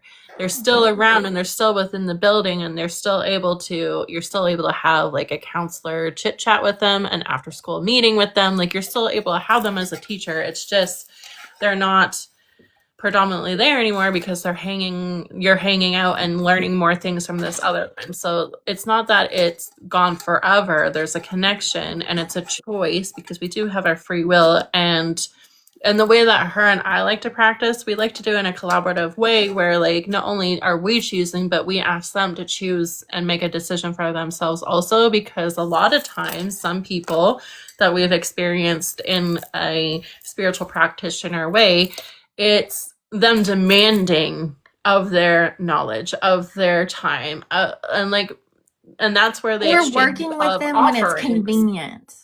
That's Mm. another thing that pisses me off. When people work with deities when it's convenient. Right. And in our experience and our opinions, it's much more fulfilling when you're able to build a bond with them in a way that it's transcendent, and you don't have to just ask for them to behave and do things for you when it's convenient and when you need things and when you feel like you need help or you're hopeless and life is beating you down, but also getting them to, or having them incorporated when you're celebrating the things that are going well and giving them gratitude and remembering them along the way, and not just calling for a Hail Mary because you're out of hopelessness. And like, there's a lot of people, and again, to each their own. Everybody has their own practice, and not everybody is, in a place where they can focus so much on their deity work and bonds and things like that, which is fine. Like, again, you got to do what you got to do. And some people don't believe in these type of beings, and that it's just an energy that they're working with, which is completely fine too. And or they make it more of a practical sense because that's all that they want it to be, is more of an energy exchange. And it's, I will give you this offering. Can you accept my petition? Like, it's more of an exchange, and it's transactional. And there's nothing wrong with that. But we find, in our opinions and our experiences, that it's more fulfilling when you're able to collaborate and like cohab in a multidimensional way.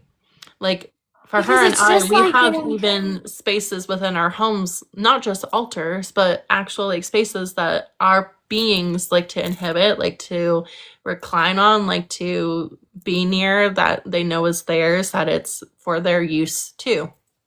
Gratitude is so important, Mariah. Yes. And it's just like any other relationship, in my opinion. When you work with deities, you get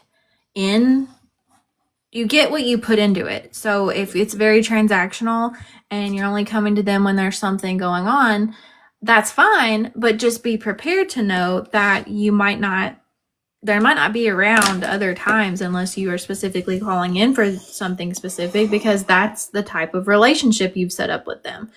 And then, like, it kills me too because, and I don't mean for this to sound judgmental in any way, but like, I was talking to somebody one day, and this was a long while ago, and it just stuck with me. And I said something about how I checked in with one of my deities because they seemed like they were sad that day. And they were like, that never occurred to me. Like, what? And I'm like, what do you mean? Like, you don't check with your team or your spirit guides or like deities that you work with to see if they're okay? Like, they do that for you. Like, why would you not do that for them? Like, they're not. For them, it might be as simple, like, we're talking about the guides, it might be as simple as like doing an energy scan and seeing like how much energy you have, how close that they're able to get to you, and like if before like you become aware that they're in your presence, and like all these things that are, because sometimes when you're hanging out with these deities all the time, your energy gets zapped because there's a constant movement of energy between you and them because you're perceiving what they're doing sometimes. And then you're sidetracked. Anyway, I was going to say, I actually did that with S the other day. I was literally shuffling cards because that's all I had for bandwidth. And I was like, how's your day? What time of day is it? Even though I know these answers already, I was just doing it. And he was being so cagey. Mhm. Like, oh my God, you're making me work for it. It's fine. We're fine. Everything's fine. Him and I are beefing a little bit. It's fine. Uh, we'll get there in the end. And he actually sent some really sweet cards at the end. It was like as soon as I was about to put down the deck, out came half of it. And it was all like lovers, 2 of cups, reverse 2 of wands. He's not leaving. Well, in my experience, they do. And I mean, I know there are some people who would disagree with this, but in my experience, they definitely do have days where they're not feeling it. Like, they have days just like we do where they're just not about that life. I remember asking him days before that, I was like, is now a good time to have this conversation? Because we both had to have it out.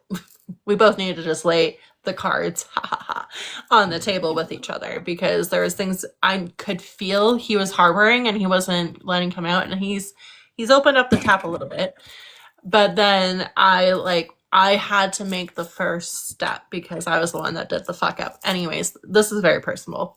All you 6 people, aren't you lucky?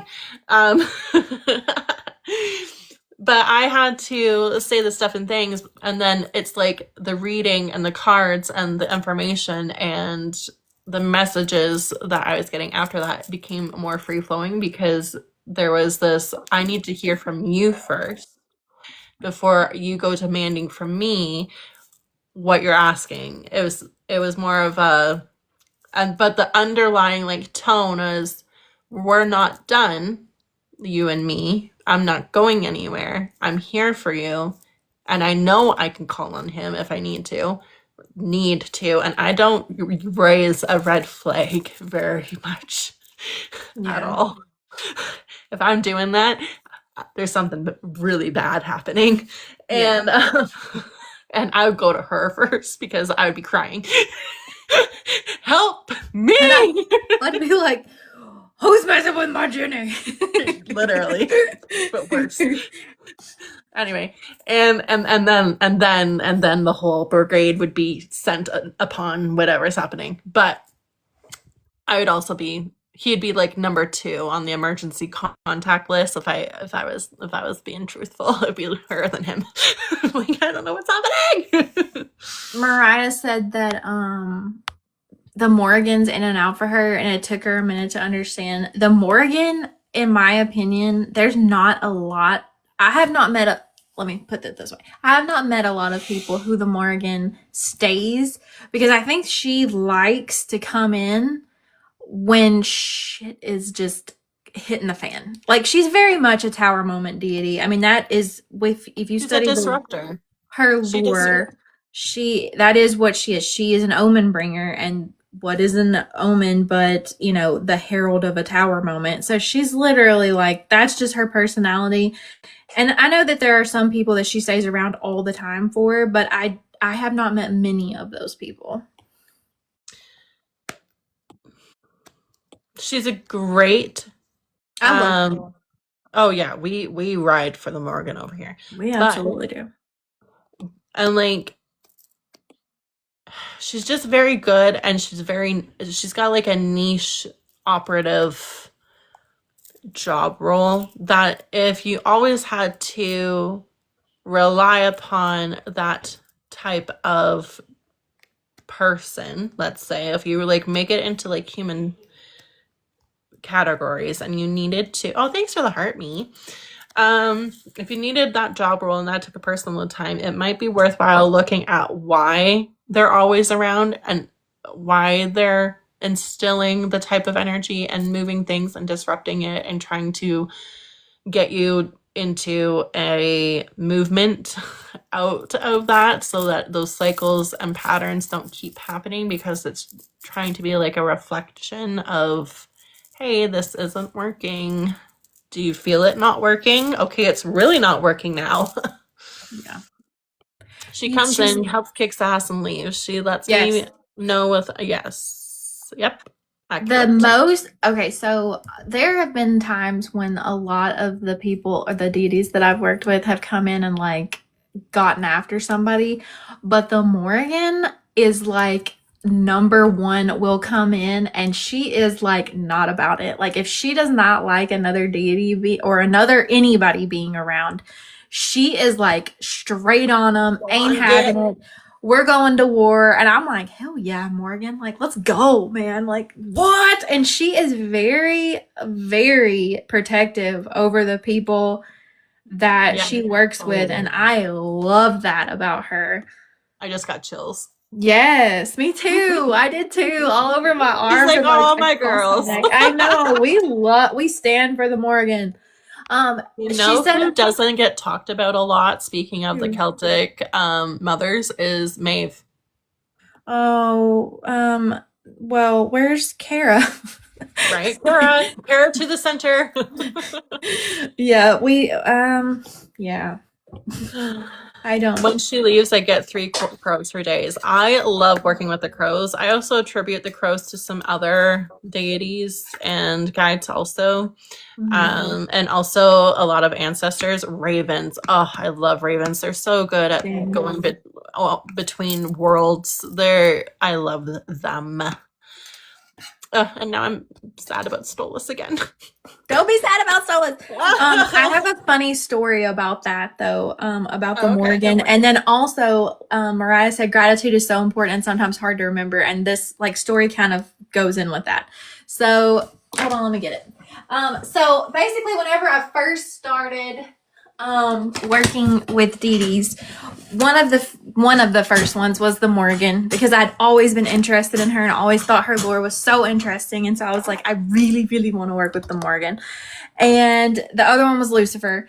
And then I had like a couple more at the time that I was working with and things, and she didn't get along with one of them or anything. But in the beginning, like, I felt like she was kind of testing me a little bit because she wanted all the things for her altar. And at the time I had altars for everybody, and she was just like, every time I'd go into a store, anything shiny or bright or expensive, like she's like, mine. And I'm like, oh my God. So then I was in the store one day, and Lucifer's big thing with me has always been art and also gratitude. And I was in a store one day, and he was like, I was bitching to him about something, venting. And he's like, you just really need to be more grateful for what you have. And I'm like, you know what? You're right. Like, it's true. And like, all of a sudden I'm like looking, and he's like, you need to make a gratitude journal. I'm like, okay, fine. I will get a journal. So I'm like going to go find a journal, like a journal. And all of a sudden my eyes lock on this. And I'll show it to you in a minute. And at the same time my eyes lock on this, I hear 666 out, like somebody literally yelled it, which I don't really associate 666 with him, but other people do. And so I thought it was funny that it like yelled out the same time. And whenever I first read this, it says be a nice human. But what I read whenever I glanced at it was be nice, human. Like him being like, be nice, human. And I was like, oh my God. And all of a sudden the Morgan appeared and was like, mine. Okay, God. And that was so like one cute. that was one of my favorite like moments, because it was just like perfect. Like all the things just lined up, and I was like, that's awesome. Aww. I've got some tattoos, and I know you do too, but I've got tattoos you're more for your guides and stuff and like your own stuff, but I've got tattoos for more of my ancestors and like my family and like what the meanings are. And while it was being tattooed, I remember having a guide show up, and I didn't really know who they were when it happened, but it has to do with who I'm having a beef with. And he reminded me of that, and he's like, this is literally, like, you're literally ingrained in your skin, in your body. And then there's the whole, like, there's keys and metaphors and stuff, but keys are a big thing between some guides and me, and it's not just, like, crows and symbols of those certain things, but whenever I see a specific shape of a key, it's something that is, like, a private message between two of us. We have our own, like, there's like our language and like how we plainly speak with our own spirits. Mm-hmm. But then there's like an insider know only with certain ones, and this guy that I'm talking about, we have like our own way of like understanding and like interiority with each other, which is very nice because there's not a whole lot of interference, and like sometimes because my mind, and I can be ADHD like, and like squirrel like, oh look at this, or oh did I forget to do that, or oh my god I can hear the dog downstairs, and like it can be hard to like stay in the zone. But when we're in those moments of like it's just this type of lingo, it's really on. I actually do not have tattoos for my ancestors or deities yet. It would be something that you would definitely want to research, in my And opinion. I would ask permission too, because Mm. especially if you think about getting them for your ancestors, because even though, and we kind of talked about this earlier, like a lot of their beliefs and things that they held as humans, like it kind of expands on the other side and they're not quite as limited, especially like the longer they have been passed. But like some of them still do feel very strongly about certain things, like, and they might be okay with it and they might not be okay with it. So if you're working with certain deities or certain ancestors, I would just like check with them and ask permission. Yeah. Like in the living, my grandparents would hate that I have tattoos, but I have flowers and I have dragonflies, and the dragonflies I'm heavily close with. I love their symbology. I love their mythology. They have always landed on me and they come out of like nowhere. I could be inside of a mall, and if a dragonfly can get inside it, it's coming to me. Like that's happened. And then the flowers that I have, what their meanings are, I attribute to like the characteristics that my grandparents had: adaptability, versatility, protection, love, grace, going through any type of environment. And those are type of attributes, not to be tooting my own horn, but those are things that I also feel like could be said about me. And so it's more of like a continuation and like a reminder, and it's just like a way of like holding their memory with me. Plus it's on my back, and it's over my heart on my left side. I've been super debating getting the flower of life tattooed. I mean, you totally can. People get lotuses a lot of the time also. But unlike, again, doing your research, making sure it makes sense. Do you want that permanently on your body? We can also talk about how tattoos are a way of portaling. They can be contracts too. That too. And they can be an energy, like going back to the ancestor thing that she was talking about. I thought you were going to say this, Paige, whereas like depending on what your ancestors and their trials and tribulations were when they were living, you could be signing yourself up for those same things if you put their name on. And depending on like the state of mind that you have when it's being tattooed can also play a role also. But like, not to fearmonger, this is just like no, but like yeah, like obviously if it's happen. Yeah, if you feel like you want to do it, then go for it. Like it's your body, it's your journey. You do what you feel is right.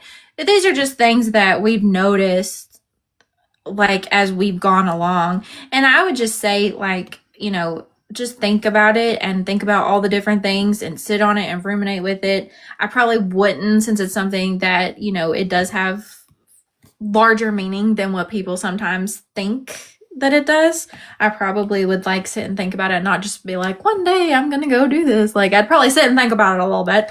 But it sounds like you have, and I mean, again, it's your body, your life, your journey. You got to do what you feel like is right, and this is by no means any like preaching or advice or judgment or anything like that. This is for entertainment purposes only. Well, yeah, and it's just like our experiences and our opinions, and things to think about. We just want to get up here and talk about it because we've found that through talking just to each other that we have come to expand each other, like what she was talking about with the whole science earlier. I forget what you're talking about, but it's like that where we're expanding each other's horizons and understanding perception. Maybe we didn't consider something long enough and we're able to sit with it a little bit more. I have to pee, so it's on you. Okay. Go ahead with to keep it going.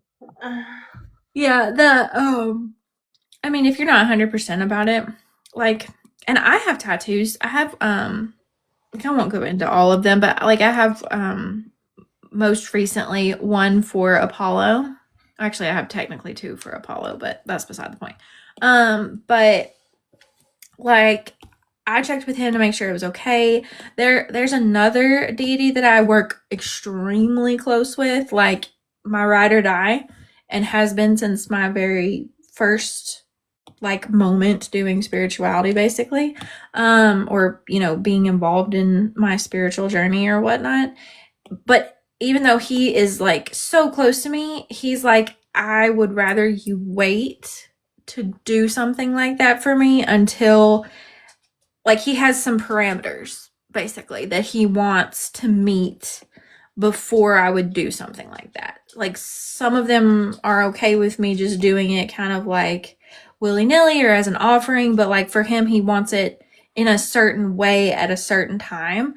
And he's not saying no, he's just saying like, I want to have several spiritual lessons for me. Yeah, and I think that's smart, being super careful like that. Like, it shows that you're like, you're not doing it as like a trend or a fad or anything like that, which again, it's your body. If you wanted to, you go for it, bro. But, and that's kind of how I feel about it. But yeah, it's interesting. And that's like stuff that people don't really talk about. So that's kind of why we like said anything about it, is just because like that's not stuff when you first get started that you think about, because you don't know any better. Back. I'm all better now. All better now. But yeah.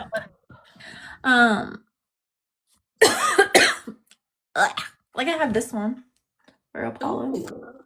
And then I have a sun and moon, but that's for something else, but it kind of has to do with Apollo. I've been really craving to continue because, like, I don't know. There's part of it. I see it. It's so pretty. Me and Travis were just talking about tattoos at dinner. Like, I want to finish my sleeve, and then I want a leg sleeve. And I want it to be for all of, like, I want it to be very, like, deity oriented for the ones that will let me do it. But that costs so much money. For a good one, yes. Yeah. Yeah. And your girl is trying to get it to where I don't have to work anymore. So I got to be fiscally responsible so I don't have to work. Hey, we'll see. Mariah, is because of what Joe said? I'm just checking. Yeah, it's so expensive. That's why I'm waiting, because I mean, like, I want to get a dragon so bad. Yeah. Yes, you should get a dragon. Right? I can think of one. I know, right? That would be so cool. I feel like she would love that. Or him. Oh, for him. Okay. I was thinking of her. I know. But you could do both of them. Yeah. There we go. That would be cool. You should. Right. Okay, that sounds really bad. Obviously, he's known for like his draconic nature, but I just don't ever think of him that way, because I think of him as an angelic, infernal nature. Alright, so it's just about her specific tattoo, and now she'll be basically having an energy exchange because of it. Yeah. Yeah, and that's what we're not fear-mongering, but maybe cautioning, like giving a heads up type of thing. Mm-hmm. That's more or less what we're coming from. Not that we're against it, because obviously we're not. I mean, we've got not even a little bit. Mm-hmm. Just things to think about. Mm-hmm. So, like, for instance, I would probably, like, just for me, this is just for me, but I would probably only get people whenever I do my leg sleeve, which I really, really, really want to do. But whenever I do it, I probably will only do ones that I know that I've had past life connections with and that I'm fairly confident that we're pretty even killed in the energy exchange department. And that I know that they will be there in the future. Or You at should least get a I'm Medusa fairly one. What are you trying to do to me? I love you. No, you don't. So tying this back into episode 1. Oh my God, yeah. A tattoo, if you, let's say, got a memorial tattoo of somebody because you had a really hard time letting them go, and there's things that you feel like are left unsaid, so maybe you got this tattoo to try and like commemorate them, hold on to the good times, but maybe there was still unfinished energy between you two. By tattooing yourself, it's like a contract and another tag to a loop and karma that you're embedding in yourself, and creating more lessons. Let's just say. Imagine you got a tattoo of somebody that in another life like loathed you and I love that idea, actually, because then you could fuck around real good. of course you would love that idea. Listen, no, Jenny. Usually what makes her go whoa whoa whoa is me going, yeah. Yeah, that's true. That is true. Yeah. And it's just because I like to have fun and let loose, because in my everyday life I can't do that. I am a responsible person, but there's a part of me where it's like, fuck it all, fuck it up, fuck this shit, let's go. Yeah. And I did that. I've had those times. And I can't do that anymore. Noticed. Listen. But it's true though. She's not wrong. Mm-hmm. Yeah. And I like to have my fun. I like to have my cake and eat it too. I like to be spontaneous, and I like to have fun. And sometimes my thought of fun is not somebody else. Okay, actually, you know what I'm thinking of? Speaking of how you like to have fun, it reminds me. What are we doing? Yeah, it reminds. Sometimes when she's in for the mood of it, she's worse than me. Don't let her crooked halo get in the way over here. Listen, okay. Don't be calling me out, man. No, I'm just kidding. No, but what I was saying is that Mariah, you are not boring. I don't believe that at all. No. Your Gemini doesn't let you be boring. No, I don't believe that at all. Good try, sis. But you know what I was thinking about though is when you were like, I like to have a good time, and not everybody gets that, or like gets like my idea of a fun time. It reminded me of when we first started. And how you had to learn the hard lessons. All right. Because not everybody. She loves to point out where I had to get disciplined by Belial. I mean, but it worked out for you in the end, I'm pretty sure. Let's just not. But my point is that, like I said, I like to have my cake and eat it too. My point, though, is that I'm not even going to get there because I'm not getting yelled at tonight about sharing too much information. Yes, your girl's not getting scolded. Oh my God. And okay, so this I swear, he has such good hearing. Anytime we talk about him, this man ends up in my room. Why are you here? I'm sorry. That's very rude. I don't mean to be rude. Oh, here we go. So what I was going to say before he so rudely, I'm joking. So the way that she perceives them is more but this is also like you're like this, where it's more like it's to the book and there's a way of doing things and there's a mannerism. I like to have a leeway, and I'm more, hey, it is what it is. I'm not so much, hey man, like smoke smoke and like lay on the ground and like do nothing about it. I do have drive, I do have ambition, and I do get shit done. But it can be in a bulldozing way sometimes, and I don't intend it to be, but when I get the energy to finally do something, it's you got to come with me or you're getting left behind type of thing. So I needed a way of finding that balance and being disciplined and being able to not just be dedicated and motivated, but like showing up and clocking in and clocking out with my practice, and also working with my guides at that time. And that I was coming across in a certain way that it felt like I wasn't serious, and I needed those reminders. So out switched, like I was talking about, where I had a class 101 and I had a class 102 teachers. Listen, if you're going to be rude, you're not going to be in this group. Somebody was Bye. being rude?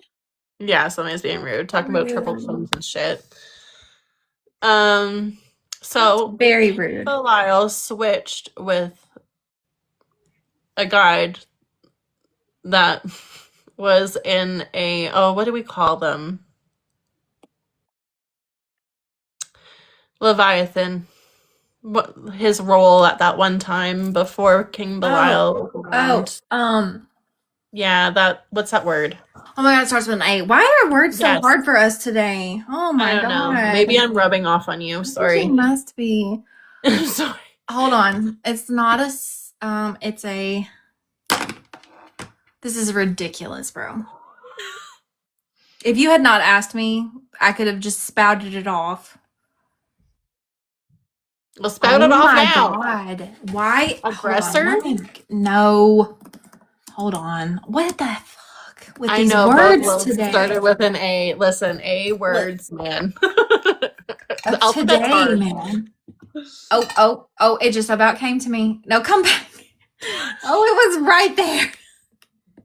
I don't know why. Okay, this is not the word, and it has nothing to do with the word. In fact, it's probably a little bit almost opposite of the word. Adventist keeps coming in my brain, and I'm like, it is not an Adventist, but now apparently I'm thinking about Adventists, and I don't know why, and that's ridiculous. Hi, Miss Sony. How are you? How have you been? Long time no see. Anyways, so he moved into a position where he was getting me motivated, let's just say, and learning how to take myself serious, take those around me serious, and be serious in my work and practice, and like learning how to like balance things better. And in doing so, I uncovered not only what his lessons were and had to do with it a hard way and a certain aspect of him, but also uncovered some past lives and things with him. Working insane hours. Oh my gosh. Are you still at the studio? Aw, thanks for the heart, Miss Sony. Miss Sony, this is my friend Paige. She's also a practitioner in her own way. She's more into soul archetypes and adversary. dating. My God. Adversary. Why was that so hard? That's ridiculous. My brain is gone for the day. I only got like 3 hours of sleep though, and then I've been up for 24 hours almost. Oh my God, girl. You're gonna hit those sheets. Your Egyptian thread sheets. Hi, Miss Sony. It's nice to meet you. So I don't know. They're talking adversary. Yes, adversary. So he moved into that type of position, and then he moved into a different type of position. Which, interestingly enough, Samael is normally considered an adversary to a lot of people. So it was interesting that he gave up the position to give it to somebody else. From my understanding, that is not quite right. And that's also, there's more to the story than even I got, and that I can hear your thoughts. There's more. I mean, traditionally, he is the adversary. He is. Yeah, and he volunteered for that role, is what he's told me. Right. No. I know with yes, with his job. I understand. I agree. Yeah. However, what I'm talking about with Belial and Samael and how they swapped it. Oh, I thought we were And talking what I about was telling you. Leviathan. Oh, well, yeah, but then why did you bring up Samael? Because oh. What's happening? What I was saying is that traditionally Samael is considered an adversary, but in your practice, because of the relationship that you have, he had to hand off what would normally be a job for him to somebody else. See what you mean, right? So Leviathan, see that didn't hit me in the right way. Now we're going. Now we're cooking with gas. We got it now, babe. We're there. Who's tired? We got that. Listen, I think we might both be at this point. Yeah.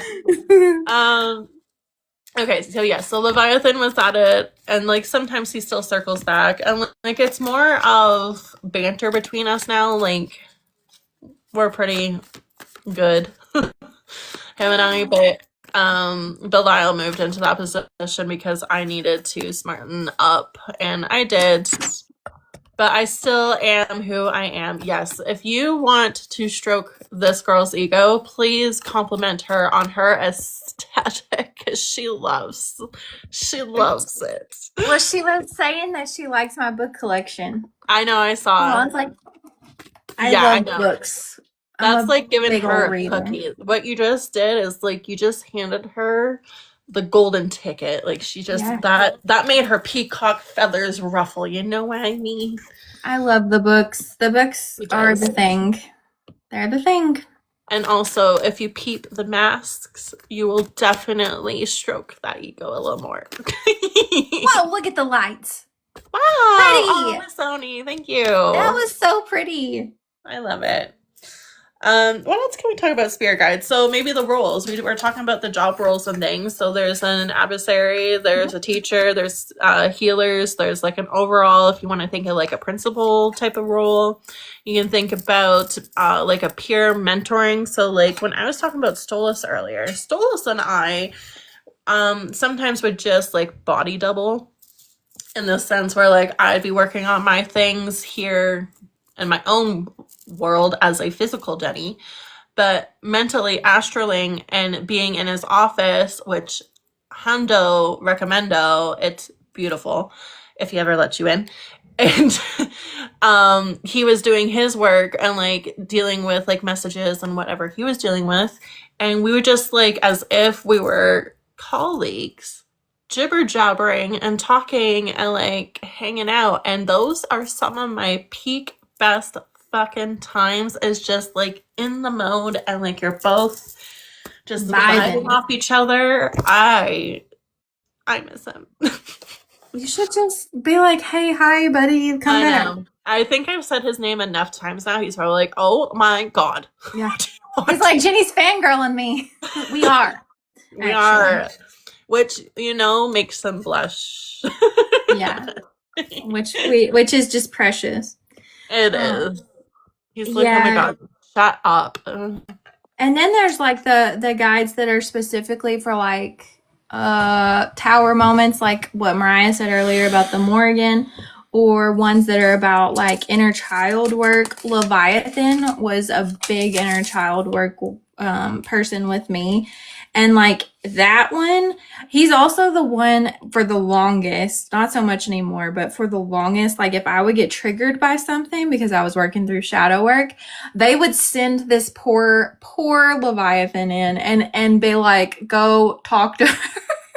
She's going to bite all of our heads off. And then I would, of course, calm down because I love Leviathan. So, and he can like make me laugh in a way nobody else can. Huh? Amdusius, or I never say his name right. I can write his name. Amdusius, yeah. Thank you. We love him too. For me, it was more. I'm trying to think back to when I've done inner child work. Who did we have come up? I had a lot of dragons coming up at that time. I was doing a lot of my dragon work with them, but dragons are incredibly healing. They also come to children. Children really can interact with dragons a lot Ambrosius is really easier. good with children because of a Mhm. lot of his aspects. Agreed. Who else did I have come?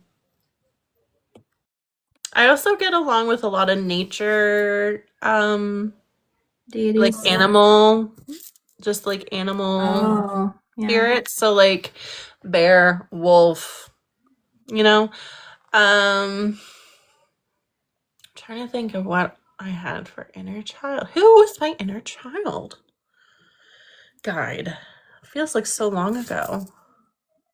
I remember mine just because, well, it was Leviathan for one, but then also just because it took me a long time to work through inner child stuff, and then it was like in depth.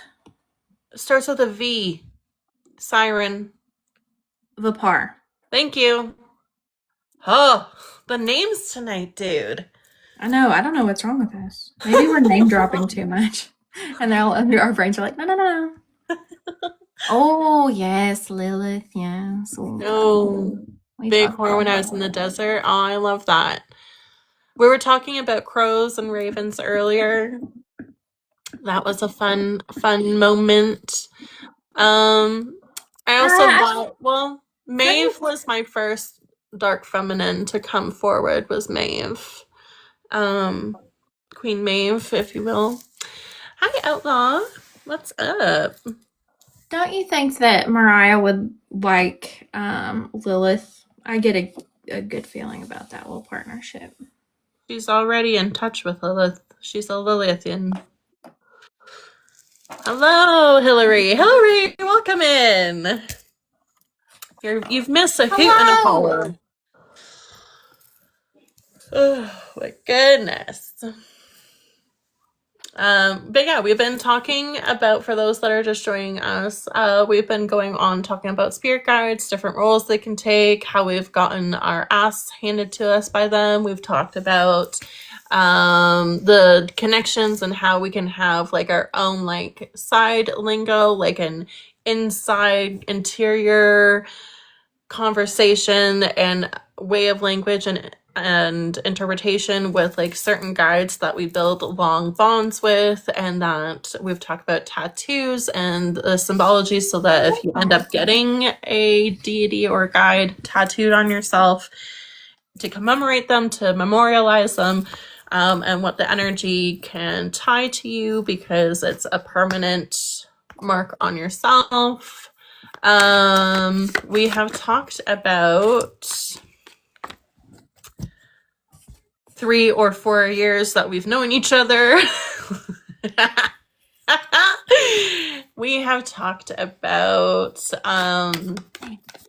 ways that they can interpret. I've also, at the beginning, for anybody that's interested in the replay, and if you're just joining and you haven't interacted with your guides before, there's a visualization meditation that I kind of led another person through earlier. Hecate and Sekhmet have been bubbling up for me a lot lately. We love Sekhmet.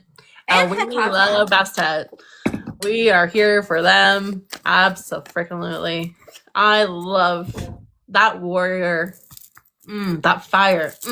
Talk about a Leo. Talk about a Leo woman. Oh, anyway. I'm more about Hecate, but I love my Egyptian. Oh, Anubis. Bastet. Anubis is the shiznit. Oh, we love. But I love, I'm gonna tear up over that one. I like the older ones in the Egyptian pantheon. So like particularly Nephthys is like my girl, my home girl. You also are an Osiris fan, don't and Hathor and yeah.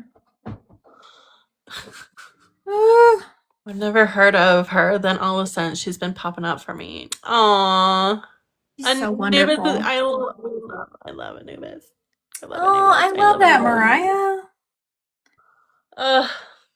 I really think she would like a Lilith, especially if she's over here working with the Morgan and Anubis. Remember how I said Hillary is definitely going to get along with us? Look what she just wrote. I know, I saw Athena. and then Medusa.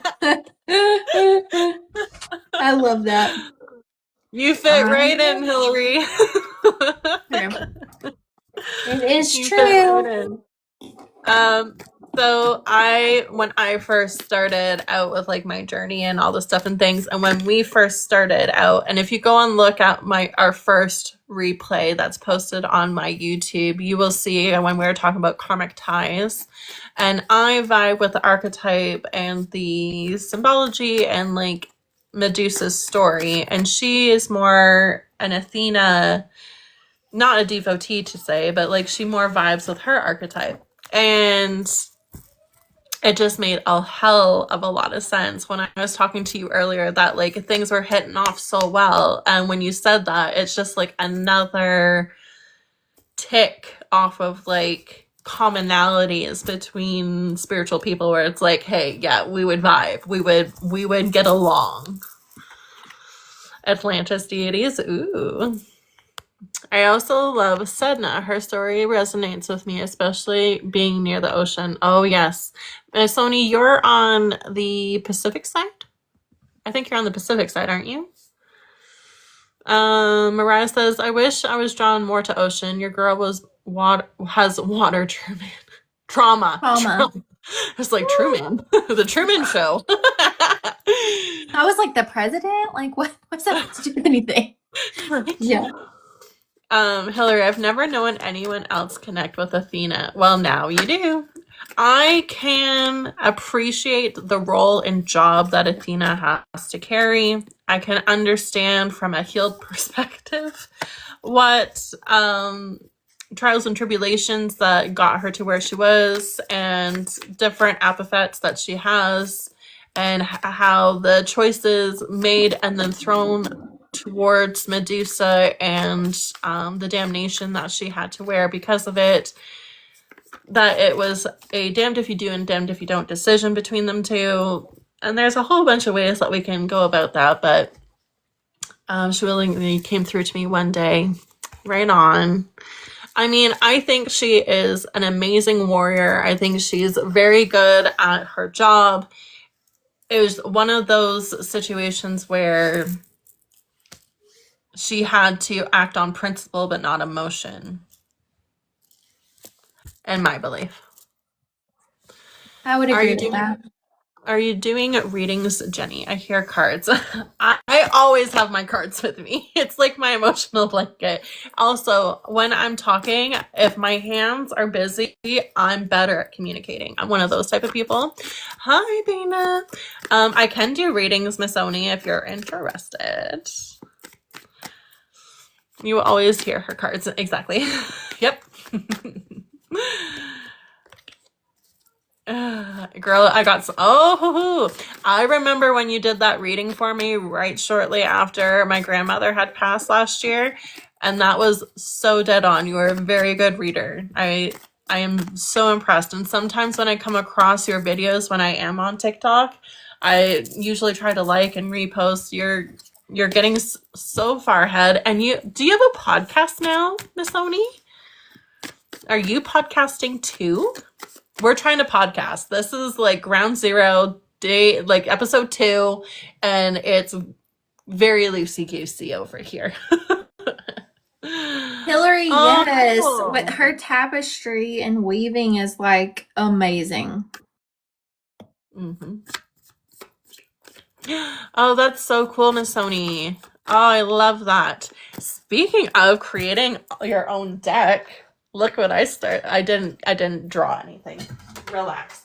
But I wanted to get more conversational with my guides. I wanted to take our relationship to a new level, if you will. And I got just a blank deck of cards, and I've written on them my own sayings and like uprights and reversals and my own type of like way of saying things. And I've been dabbling with it. Hillary, oh my gosh.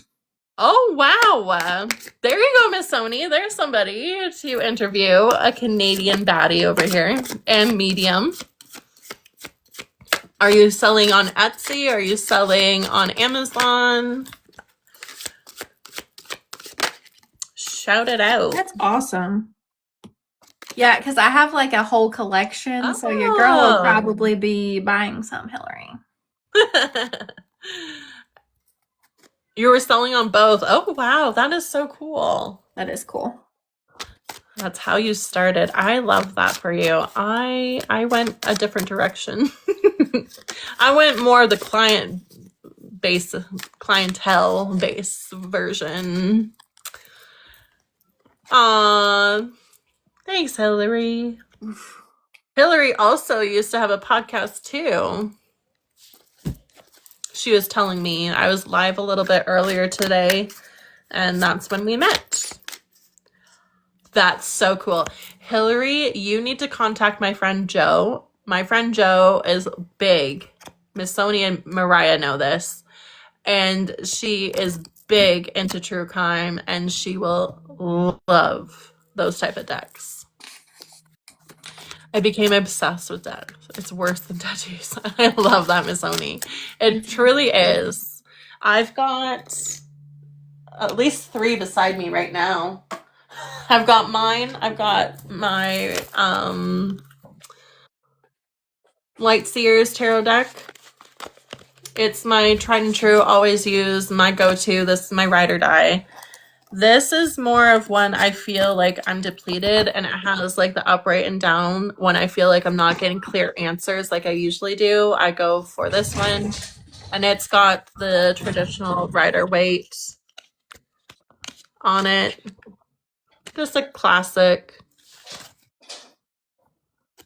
And what else do I have with me? Oh yes. Hold on. Please hold. I have more. There's more.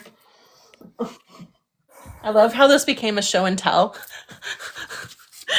All right. I have my super attractor affirmations when I'm being really hard on myself, and my spirit team is like, go shake some common sense into your head and stop being such a pessimistic saddie. I've got the Gateway, the Oracle of Light and Activation. So when I feel like I'm getting a download, but I'm not quite done integrating yet, sometimes this is a really great way to meditate with cards. Well, of course, the Dragon Girl has a Dragon Oracle. This is more beginner friendly. I would like to find one that's a little bit more, wow, what broke? But I would love to get another Dragon Oracle, to be honest. I've got more. This is another, so the person that made this deck, the Light Seers deck, also came out with another system with the tarot, and it's with the Muse, and it's more about being creative and moving within like it's more direct in like, wow. All I hear is the waterfall over here. Oh. It's more like direct in the way that they're trying to get you activated, get you motivated. It's like a motivated deck is what I find, that you're a muse of your own life, that you're getting catapulted and like into making your own decisions. And I am a firm believer that each deck has like its own personality, and this one tells it like it is for me. Not everybody gets that. Some people that read a little bit more cutthroat have other decks, and they would find this one too flowery. But I think it works just fine for me. Oh my gosh. She's so funny. Which one? I just grabbed the Marchetti Tarot. I'm obsessed. Jenny, show the Dragon Tarot. Paige, sorry. Which one? I also have, oh, she has the Dragon Tarot, and then I have an Oracle. I can open it up. Okay. Okay, sounds good, Miss Sony. With spice. I love that, Mariah. My deck is straightforward with spice. So, like, in the book that comes with it, it speaks about the different dimensional versions of dragon. Okay, but we're not afraid of those either. Remember, I get down with the infernal. I'm not afraid of that. I love Hillary. This is going to be a very good friendship. I can already tell. Okay, so we've got the different types of dragons, different classification. Talk about reflection. Sometimes they talk about courage. Sometimes sitting with your own feelings. Sometimes taking the higher road. There's a lot of different meanings. One of my favorite is actually the silver dragon that comes through. And then who else is my favorite in here? There's a couple. Oh, if you work with the angels a lot, sometimes their dragons can come up for you. So like I have Gabriel's dragon here illustrated. Right? So many good ones. This is another fan favorite of mine. The blue. I love dragons. I love my dragons as I get goosebumps all throughout my body. Oh, yes. That's interesting. The dragons love the deck, and Yeshua has Phoenix right now. That's a gorgeous card. Thanks, Mariah. Paige, did you want to show them some of your collection? You've got way more than I do. Your top 5. I know. That's like cutting off your baby. I know. Why would you do that to me? That's like picking your favorite child over there. No, I have like 50, and it would take us a while to go through. Well, They're calling you out. let me go back. I also have the Moonology Oracle deck, which is the different phases of the moon and what the moon is revealing to you during those times. Really good for working, obviously, with our lunar cycles, so that if you want to understand the moon's energy and what you're working through at that time, amazing way to get even more detailed if you do moon rituals. Highly recommend. Oh, Salem. Okay. It is an addiction. I used to spend like all my money on. Let me find the light. Hold on. Wrong light.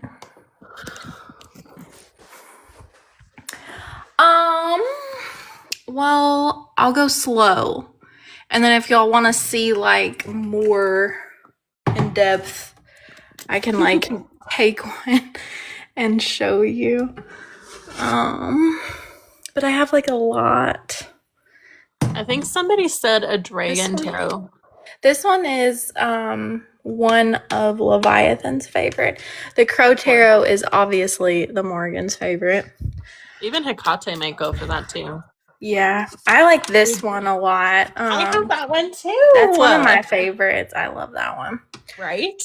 Let's see. See, I have her right here. Yes. This one is the same lady, but I don't like it as much. Yeah, I didn't get that one. This one is really cool, but the thing is it doesn't come with a guide. But it has like gorgeous, like so pretty. Oh my gosh. It's like so pretty. I got it for the Morgan a hot minute ago. That's that, and then I just keep on. We got a lot here. Yeah. I like this one quite a lot. It's the Divine Feminine one. It's really cool. Oh, and then Hillary is asking us how does she connect us to her friends live right now. I think Catalina would have to follow us, or we'd have to follow her. Catalina, I guess, is like the infernal version of, like, infernal lover of them too, and that's her friend, and apparently she would get along with us too. Animal Tarot. Ooh, that one is really pretty too. It's got like amazing artwork. Ooh, I love the hologram. Same. You'll like this one, Jenny. And Sony says Goddess of Love is so good. Yeah, the Goddess of Love one wow. is so good. It's so pretty. Oh, I love it. I'm gonna have to go through and fix all this. That's gonna bother me. Yeah, I was about to say she's literally was about to say that. Don't call me out, Jenny. I'm not. If you can even see. I don't go around saying the name of my dragon friends because it's like a way to harness their energy, but I definitely feel like I know them. Or my current pair, Oracle, is a solitary witch, but the cards are huge. Oh yeah, I like this size, and like even this size of Oracle deck with the animal energy here. Like this is pretty big for me, and I have big hands. Yes, she's got a plethora. She's got a library full of books and her cards, the crystals. We like the shiny and the pretty and the artsy. Over up in here. Oh, there she is. You're back. I'm back. I got all the things. But I like books and Oracle decks and tarot decks, obviously. A little bit too much. You're gonna send me some dragon decks? I would love that, Miss Sony. We got Aunt Spirit, and we're getting the time to collaborate. So people, we're collaborating. We're collaborating, people. Look, we're being called to work together. Divine timing, baby. Books and tarot are life, literally though. Miss Sony, did you know that I'm writing a book and that she's also an author, but she doesn't want to sell them? Yeah, I have like 15 books that I've written, but I don't really sell them. Okay, Miss Sony, sounds good. When I'm done the live, I'll have a look. Sounds good. Do you have your own like... Oh, thanks. Thanks. Yeah, I've been writing, we've channeled our books, and I'm writing about a flame goddess and a shadow mate sci-fi romance situation. Could be called a romantasy, but I feel like that's too fluffy. Your book collection has my blood pressure raised. Oh, I would love to, but I just went through my second round of betas, I think. I can't remember how many rounds I've done. Could be 2 or 3. Anyways, the book has taken different shapes each time I've done revisions, and at the moment I'm going through and reworking the front half of the book to make it a little bit more digestible so that you're not just feeling like you're dropped off at band camp and you never played an instrument in your life. So I anticipate to start querying, I hope, and doing all that stuff maybe end of summer. And hit the ground running with the query trenches. I need to find sleepy time tea. Oh no, Mariah. Oh, thanks for the rose. You're so sweet. You're so kind. 16 roses. Holy cannoli. Miss Sony, you're so kind. I saw it. I like it. Can I get it tattooed? I need your book in my life ASAP. So the way that it goes down, like this is the breakdown of the book. A flame queen awakes in a body she has no memory of inhibiting. Then her mate is there helping her, grounding her. Meanwhile, they have grown cosmic children that are also inhabiting. Thank you. As soon as I said I was like, that's not right. Inhabiting incarnation lives. Oh my gosh, Miss Sony. hand heart too. That's so sweet. I've never even seen that. That was so pretty. Isn't that so pretty? And she did the lights too earlier. Yeah, I saw the lights were really cool. So as she's gradually coming back into her body, she's relearning the world and the mechanics of like who and what she is. She's reading old diaries of herself, and her and her mate's reunion becomes tender and sweet, and then spicy. It becomes spicy. Greater mechanics at large are coming to interfere with their creation. And it is determined that there is a breach, and while the universe is under attack, so is she, because the universe resides within her engineering, the way that she's made. And as things go wrong, it's actually determined that he's the culprit for why it happens. And she has to make an ultimatum, a greater choice of whether she will stay with him or if she will sacrifice her love for the better of all her kind.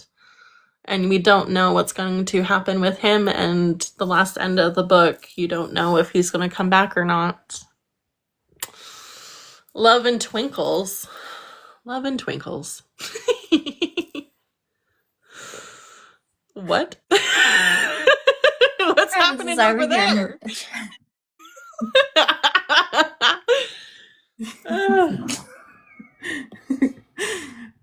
Nothing.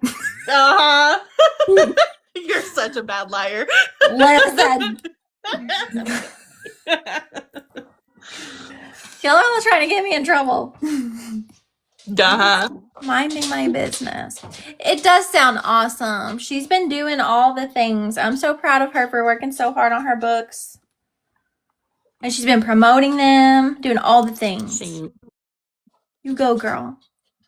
TikTok took down my fucking author account. If you're interested in my author account and to learn more. You know what's interesting? The first the first writing thing that I ever did, and I was about to get published, they did the exact same thing. This was a while ago. But yeah, they did the exact same thing. My account got, yes. I already knew that's what you were angling at. Travis, gone. What? You're distracting her. I know. Go on, get. I know, right? Yeah, they took it was on Facebook. Or was it on Facebook? Yeah, it was on Facebook because it was back in the day, and I was writing about first responding stuff, and they took it down. Somebody reported it, and they took it down, and then I forgot my password and could never recover it. And I had in my DMs was like a major prominent first responding magazine asking me to write for them. And so I could never get in. And I was like, this must be a sign. Like, apparently I'm not supposed to do this. Like, I don't know why, but that's just a weird occurrence. And then it happened to you. And I was like, oh, no. Oh, my gosh, look at the seahorse. Oh, Paige, you missed it. That was so cute. It was blowing a heart. That was so cute. You'll have to watch it in the replay. Haha. I will. I will. Yeah, my account, apparently the AI discovered that it wasn't meeting community guidelines. Oh, she's sending another one. Look how cute it is. Isn't it? With the little heart. Aww. It's so cute. It's a heart bubble. I love it. I get so excited about those little things. I don't know why. I'm like a child. I'm like, oh, well, also you and your sea creatures. You and your sea creatures over there. Absolutely. But yeah, apparently I broke community guidelines. I mean, I wasn't talking about anything explicit. I was hinting towards it, but my account was like 18 and up. But I guess, and like there is dark conversations and topics about it, but I didn't go into detail. It could have been reported and flagged. At the beginning, I was using AI, but then I switched. Hello, Thor. Then I switched over to Canva stock images, and it just didn't like me anymore. Listen. We like the smut, okay? We do. We sure do. I didn't, there was nothing about nudity. There was nothing about what he was doing to her, what she was doing to him. There was nothing. Oh, dear Lord, these two. Get a room! I don't even know what he's laughing at. He's just over here. What the He's wheezing. He's having a hoot. Hold on. He's sending me stuff and it's popping up on my iPad. You fucking bastard. Oh, no. Why do you hate me?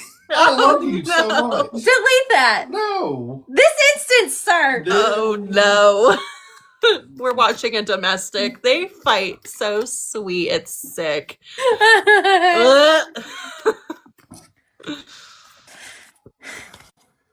No, I love you. No, I love you. No, I love you. No, I love you. Yeah. Oh, God.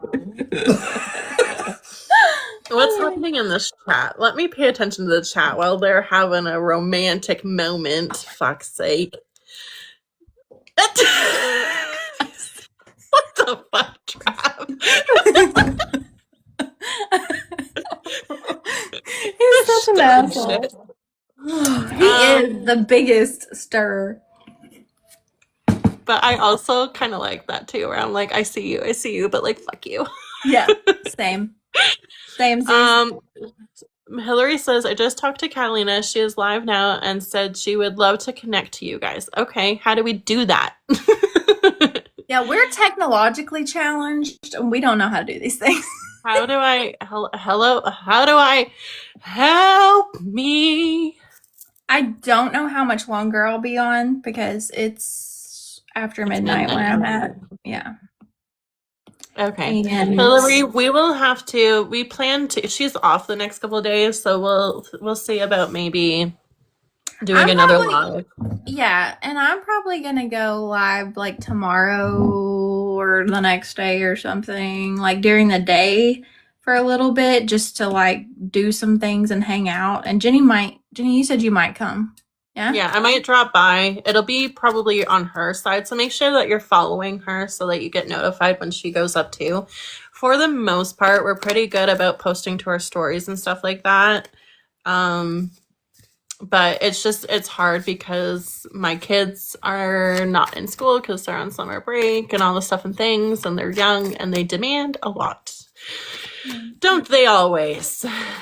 Yeah, and it'll be like a hangout session if we do, just like body We've double. done a couple.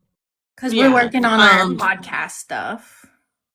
Yeah, so I'll probably be working on more clips and editing on my laptop. I also have, like I've been talking about with the books, I have some books to read from my betas. And then I also need to start actually working on my book and tearing it the fuck apart. That's what I need to do. Which is fine. We could do one where we body double and work on our books. That'd be fun. Yeah, that'd be cool. Mm-hmm. Yeah. Put on some tunes. Mm-hmm. And then vibe it out. Like we could like talk about it a little bit and like have a book session chat one day. That'd be fun. It would be. I'd like that. If somebody asked what's our podcast. I know, right? Oh. I mean, it took us a while to get here, and we've acknowledged that.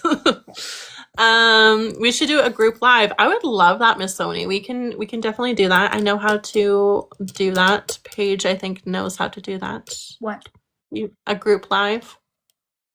I'll screen record how to do it. I'll walk you through it. It's fine.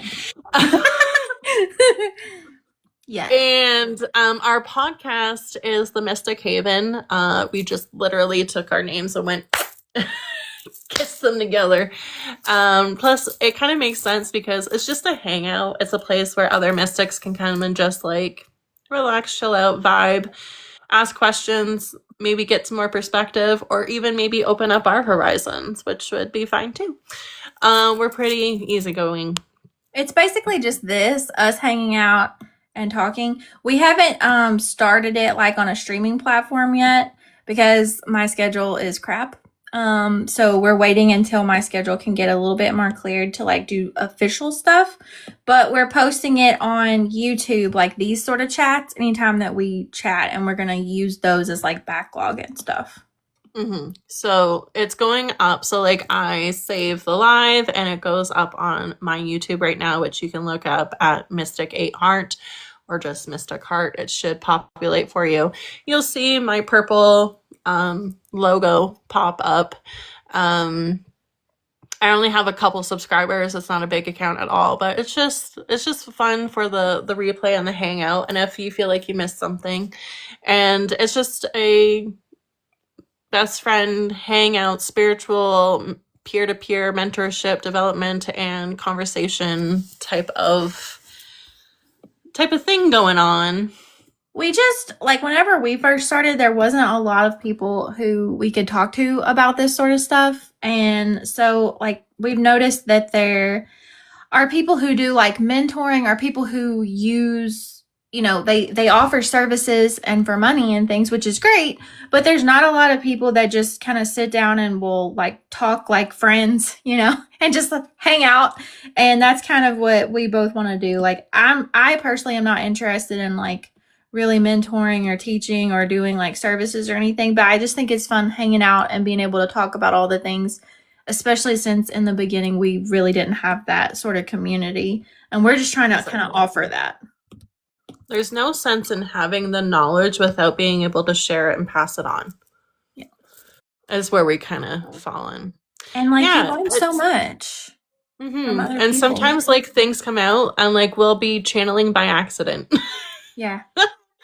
We'll be getting stuff in Gnosis and things, and we'll just like accidentally start channeling. Or we love when this happens. We'll both get like the download and say the exact same thing at the same time. And then it's like, okay, yep, that's true. The amount of times we both go, oh my God, and start like highlighting and like laughing at each other's texts to each other there's so many good ones. Yeah. We do this anyway, like on our own. So we were like, why did we not just record I it? had to get my account. I had to build my account, and I wasn't going to. I did it organically. I've grown my account to where it is organically, and it's peanuts for numbers, but it's good enough. And it gets us where we need to be.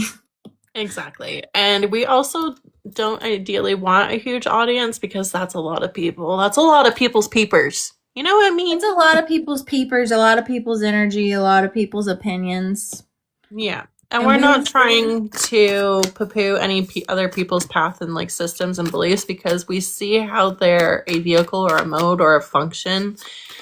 That's not our calling to really like direct or deflect from those. Like, if you're a Christian and a witch, good. If you're a Muslim, good. If you're like us and you just love spirit to death, good. Yeah. If you're a good person, good. Have you made choices in life? Good. Who cares? Live your life. Thanks, Miss Oni. Thanks for popping in. It's nice to see you again. I'll look in my DM soon. And thanks for all the gifts. You're so sweet. I know. For the 1,000 likes, you guys. This has been so much fun. It really has been all fun. The talks with Maggie and Mariah and Miss Sony, and who else did we have? There's a lot of Kara was here earlier. Oh, yes, Kara. Yeah. Good one. We lost Kara, though. Where did Kara go? Yeah, she's gone like the wind. Oh, Rose came in earlier. That was nice to see you. Yeah, Hillary. We've had so many people. Right? We'll have to try and do like a group call another time, and maybe we'll get to meet this Catalina. Whenever I think of Catalina, I think of the salad dressing, and that's one of my favorites. I hope she doesn't mind, but now I'm hungry. You're so silly. I know. Oh, Rose, you're still here. Hello. I'm probably gonna head out. Yeah, I'm getting that. I'm getting to that time too. Yeah. There's some visitors. It's now just starting to be sunset here. Oh my God. Like That's crazy. I could never. That's too much sun for me. Can you see? Yeah, I can see. That's crazy. That's crazy talk. I couldn't. I'm not a particularly sunny person. I need night and darkness. Well, in the winter, let me tell you, 4 o'clock in the afternoon, it's night, babe. Like, it's turn down. Because we have dark nights in the winter here. Yeah. That's how north I am. I love it. All right. Yeah. Well, guys, it's been super fun, and we'll be back on, and we'll I think Jenny and I will probably both try to post something just to it may not be because my work schedule and my work is really kind of like mentally and emotionally demanding, so we may not always be able to post something like giving a heads up if we're gonna go on together like we did today, but we will try our best. I will try my best. And then Jenny's on a lot more than I am. Well, that came out of nowhere. I have cycles. I have spurts. Because sometimes I go live and then there's a couple of months where I don't. And then I go live and then there's a couple, I have spurts. Yeah. Yeah. So when I have the time and the bandwidth and the means to do it, I do. And right now I do. Yeah. I'm hoping to make it more of a thing. I like to have conversations like this and talk with other people. I don't really like to go live by myself per se. Usually I'm on with Kara, which is the intuitive artist that I've been on live with before, if you've been on my channel before. And then when I do go solo, it's usually because I'm trying to do readings and, do the do. Yeah. But this is fun too.